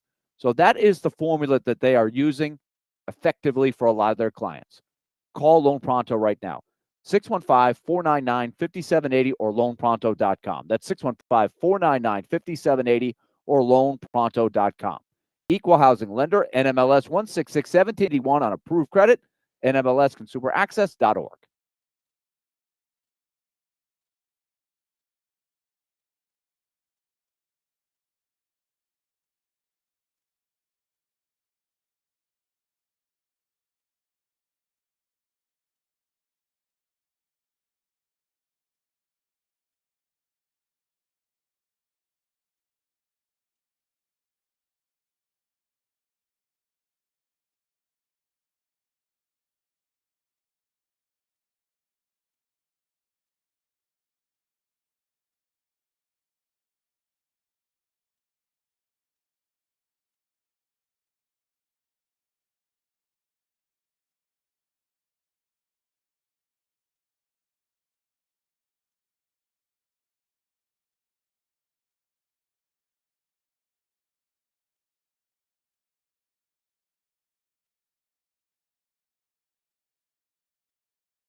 D-Mace, Vingan and Donick, 1025, 1063, The Game. Willie Donick, Derek Mason, Adam Vingan here with you.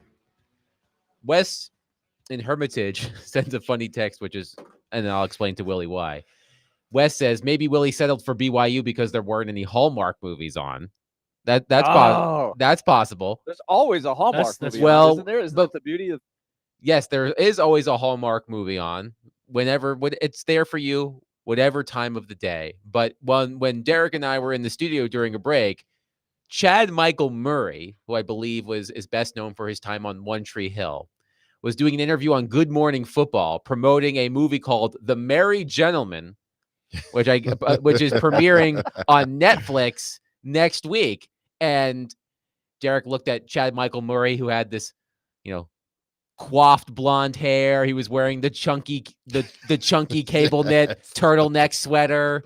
He had the Christmas tree and stuff in the background. And Derek said, that looks like it would be a Hallmark movie. So I said, I'm going to go to the IMDb page of The Merry Gentleman. And here is the synopsis. To save her parents' small town performing venue, a former big city dancer decides to stage an all-male Christmas theme review. Wow. That'd be something. It's a Hallmark movie. It's kind of... It might be a little racier because it's on Netflix. Yeah. Yeah, I don't see full that. Monty kind of stuff. Yeah, I don't see Hallmark showing, an all-male sort of thing to get money for the city. And this is a review, REVUE, by the way, for those who... So, there you go. Yeah. But, yeah, so... If it was Hallmark, then I would definitely... I'm going to watch it regardless, because it's based around a Christmas movie. It premieres next Wednesday, so next week on the show, we will get a review from our very own Rotten Tomatoes, Derek Mason. So, earlier in the program, we talked about Sam Darnold because Jeremy Fowler on ESPN.com, as part of his weekly notebook with Dan Graziano, one of the questions was, look into your crystal ball, where will Sam Darnold be next season? And Jeremy Fowler predicted the Titans, and it works out well for our purposes, because Sam Darnold will be in town this weekend with the Minnesota Vikings to take on the Titans. And we posted a poll to @1025 The Game on X/Twitter. 131 votes are in. You have until the end of the show to vote, so you have about a half an hour. 66.4%, Willie, say Sam Darnold over Will Levis. It has gone down. It has gone down. But still, the vast majority who have participated in this poll like Sam Darnold over Will Levis in this A or B scenario. So by 1:45, Adam will be calling the race. I will call it in the final segment. I will make my projections. We gotta have have the setup already. I am the decision desk when it comes to this. But it just shows that fans are just fed up with Will Levis. That's just where it is. And look, if you're a fan, we were just talking about movie reviews. It's hard to have your movie trailer for next year saying, come watch Will Levis and Mason Rudolph run it back for the 2025 Titans. I was thinking that's not gonna get people to the box office. I was thinking it's gonna be in a world where the Tennessee Titans retain Will Levis. Coming soon, another bad Titan season, rated NC-17. That's like somebody telling me, like, God, which movie am I thinking? Oh, if prime example, somebody tell me, oh, they're making a Grease 3. I'm like, hell no, they ain't, because I ain't watching it. You should have been done after Grease 1. I believe we should have been done after Will Levis 1. You weren't a fan of Grease 2? Nobody was a fan of Grease 2. Michelle Pfeiffer was in Grease 2. Again, nobody was. If you were a fan of Grease 2, you're really not a fan of Grease. Period. If you're a fan of Grease 2, you're really not a fan. Well, you know what? We ignore its existence, kind of like Godfather 3 or Beverly Hills Cop 3. Like, no, just act like it's not there. Yeah, exactly. Act like it's not there. Caddyshack 2. No, I'm not acknowledging that. I'm not going down that road. Not going down that road. But the hit rate on sequels is very low. Yes, It's very low. It's very low. So I understand that part of it. I'm simply saying if I'm being realistic and I'm the Titans, I don't see a roster that is going to fix all of the holes they have next year. So paying big money, overpaying for, in my opinion, a mediocre quarterback in Sam Darnold. And let's give Sam Darnold a lot of credit for getting to this level. Sam Darnold was on the pathway to be the completely wasted, sad story of a high first-round pick that never gets it. He's now going to make a lot of money and play in this league for a long time as a decent mid-level starting quarterback. That's a victory for him. And quarterbacks in this league make a lot of money. That is a big feather in his cap. But what he is not is a guy that is going to elevate a bad roster. So my argument is, why overpay for Sam Darnold, who isn't going to get you much better than an older Ryan Tannehill last year? Or my argument is Will Levis / Mason Rudolph next year, a year older in the same offense. There's not going to be that much of a difference. So why pay $30 million more? Why not go ahead and roll with the same program and try to, in the meantime, draft better, make smart decisions, maybe discover a few more players, and put yourself in a better position to go get the right quarterback 2 years from now? We do have some Vikings quarterback-related news from Kevin Seifert, who is the Minnesota Vikings version of our Teron Davenport. Kevin Seifert, the Vikings NFL Nation reporter. J.J. McCarthy had a second surgery on his right knee this week to address swelling that developed after an uptick in rehab activity, per source. As part of the procedure, he was given a biologic injection. No changes to recovery timetable. So, although it does say no changes to recovery timetable, knees are a tricky thing. Yeah. I wonder if any uncertainty surrounding J.J. McCarthy may convince the Minnesota Vikings to hold on to Sam Darnold. Yeah. Hey, man. Hey, look, Sam Darnold might come out and throw for 300 yards and throw for 3 touchdowns against the Titans on Sunday. Sounds like you're taking that to the bank on Friday. I still wouldn't change my opinion of Darnold, because I think we have to pinpoint who he is. Like he's a very good story. The Vikings are winning because of defense. But I also wonder, D-Mace, if the Vikings would be smart to try to go to Sam Darnold and say, Sam, it's working out for you here. Stick around. Yeah. And we'll pay you decently, but be around next year. We'll see what happens with J.J. McCarthy. I think they might be wise to keep him in the fold while they figure out what McCarthy is or isn't. I think a smart team will not give him no more than $15 million per. Because essentially he's just your placeholder. Regardless of wherever he signs, he's a guy waiting on the guy to come to take over. That's just what he is. Now, I'm not saying that's what he's thinking, but any organization that would need that would want his services, whether it's Minnesota again or any other teams, Titans, it doesn't matter. I wouldn't pay over $15 million because he's a bridge quarterback. He's not a guy that you want quarterbacking your team no more than a year, possibly 2. So if you're paying him more than $15 million, I think that's not a smart move for your organization because, again, he's a bridge quarterback, and he's not the quarterback. He's the quarterback that you wait on, that you have when you're waiting on your rookie quarterback to sort of fill things out or just let your rookie quarterback sit. Sam Darnold is the guy that you bring in, but you don't pay him $25, $30 million to do that. That'll be a really interesting approach to see what the Vikings do about that situation in their offseason. 615-737-1025. We'll wrap up the show next. Continue to take your thoughts and texts and calls on the Tennessee Titans. 615-737-1025. By the way, before we go to break, Ricky says Grease is the single best movie ever. Grease, yes, but not Grease 2. I agree with him on Grease. That's the greatest movie ever. Grease 2, far from it. I'm just imagining Derek as a member of the T-Birds with the leather jacket and the tight white undershirt. You don't have any hair to comb. I guess you can comb your beard, but that doesn't look as cool as combing my hair with like a candy cig. Right. Or as the principal calls them in the movie mistakenly, the T-Bones. Great movie. Great movie. It's a great I movie. guess you It's a could great say movie. we're all hopelessly devoted to Grease. Yes, we are. And Yes, if we you are. like We Grease are. too, then you're not a Grease fan. You're Mm-mm. just not. 615-737-1025. Willie Donick, Derek Mason, Adam Vinkin, 1025-1063 The Game.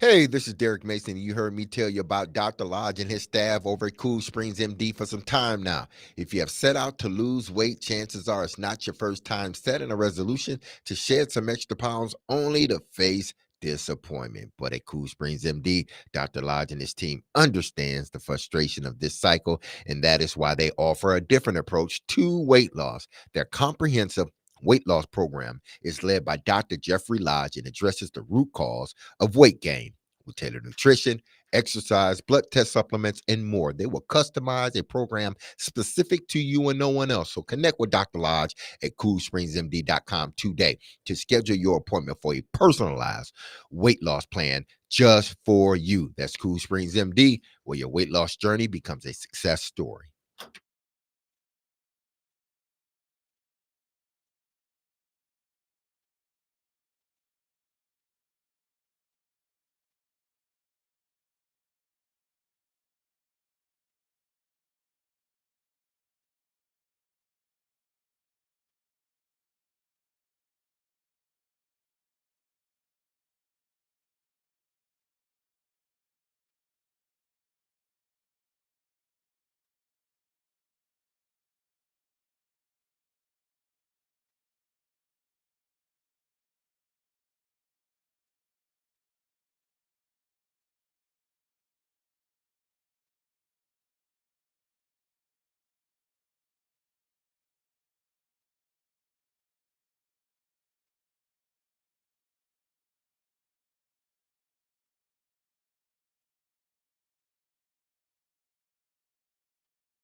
D-Mays, Vingan, and Donick, 102.5, 106.3 The Game.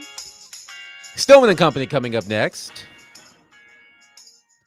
David, I believe you have a sounder for me. I do. It's time for the D-Mays, Vingan, and Donick decision desk on 102.5, 106.3 The Game. Titans fans, we asked you, who would you rather have as the Titans starting quarterback next season, Sam Darnold or Will Levis?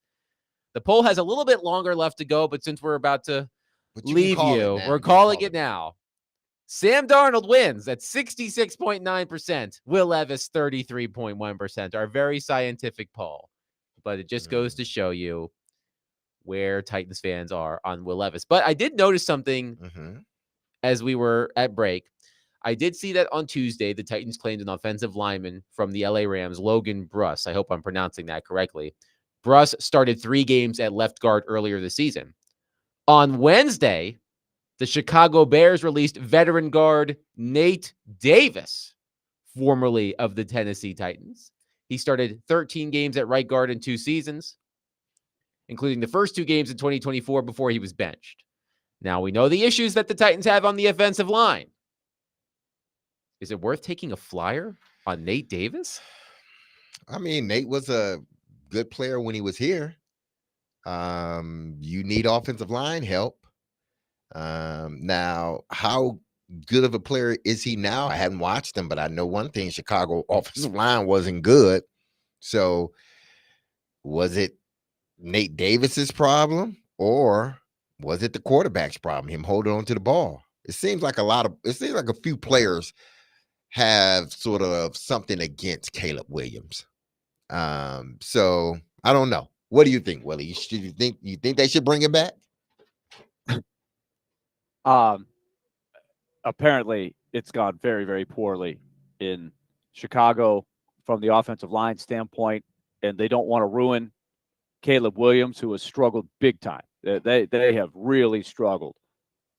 But if you are if you're the Titans, I think it's wise to be looking for anything. Maybe you find somebody and if it doesn't cost you anything, I think if you find one piece, whether it's a guard or a tackle that could help you next year and be better than what you have, even if it ends up being your backup next year, that's worth exploring. The guy that picked up on waivers, I think, has started some games at tackle, if I'm not mistaken, during the course of his career. Is that right? I thought they picked up 2 guys off the street, if you will. One was a waiver pickup, and one was a guy that was just out there. So Brian Callahan said today that Logan Bruss will play guard for the Titans. So does that mean Radens is injured?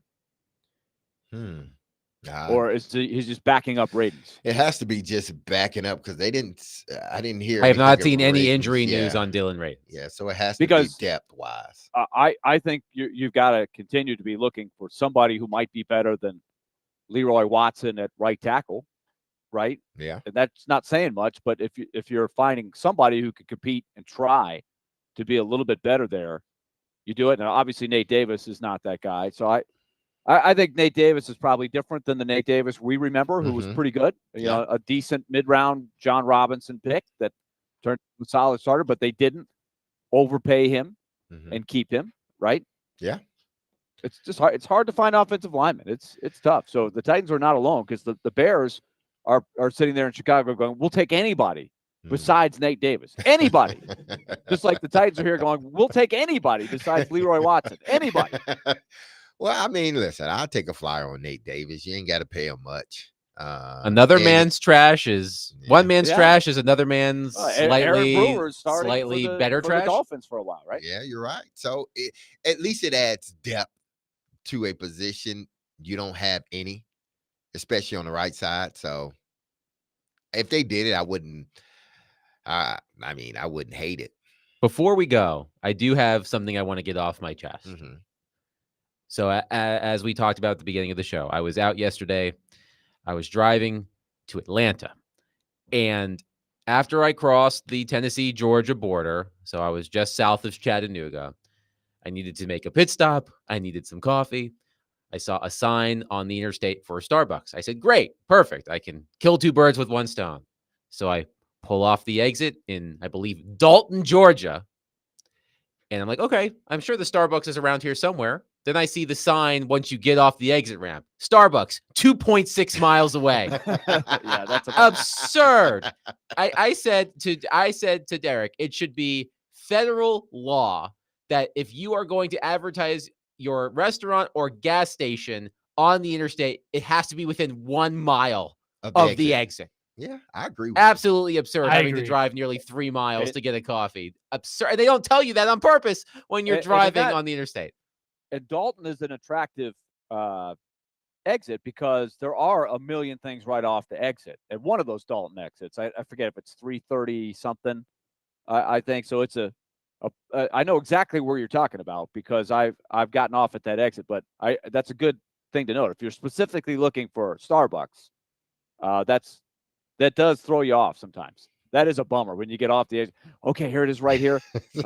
Oh, no. And next thing you know, you get 3 miles. 4 or 5 left-hand turns, a right-hand turn.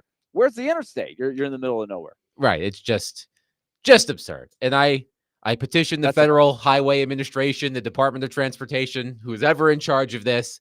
It's something that you should take care of. So what's the cutoff? 1 mile? I think the rest, or half a mile. I'm going to put it at 1 mile. I'll be a little generous. Okay. I'm going to say that if you are a gas station or a restaurant, because sometimes, they advertise like places of interest, and sometimes that might be a little bit of a drive. I think that's fine.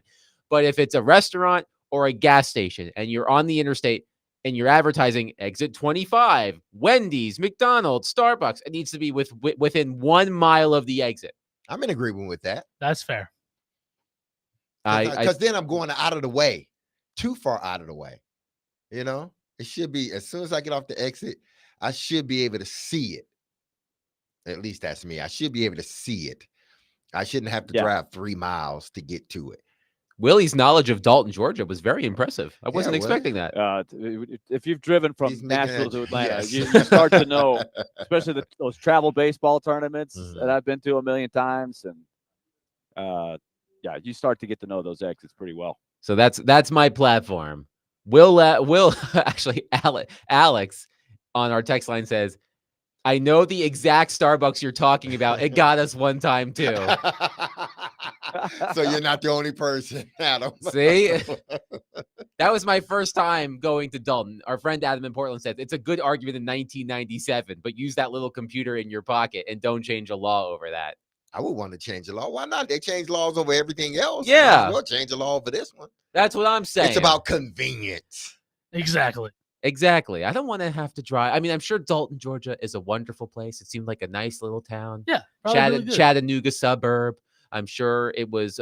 I'm sure there are wonderful people there. The people that were at the Starbucks were very kind. I shouldn't have to drive 3 miles to get to you. Matt says. Oh, go ahead, Willie. Oh, I was just going to say, I believe Dalton, Georgia is known for carpet. It is. I did see those signs on my way back today. Matt on our text line says, I never believe in an interstate sign unless I can actually see the establishment from the interstate. I think those are words to live by, Matt. So I just need to get that off my chest before we got off the air. That'll do it for us tomorrow. Silly Underdog Picks at noon. Elliot Freeman of Sportsnet at 1. We'll talk some Predators. We'll talk more Titans. We'll do it all. Stoneman and Company, though, coming up next, 102.5, 106.3, The Game. Be love on your people. Have a wonderful and blessed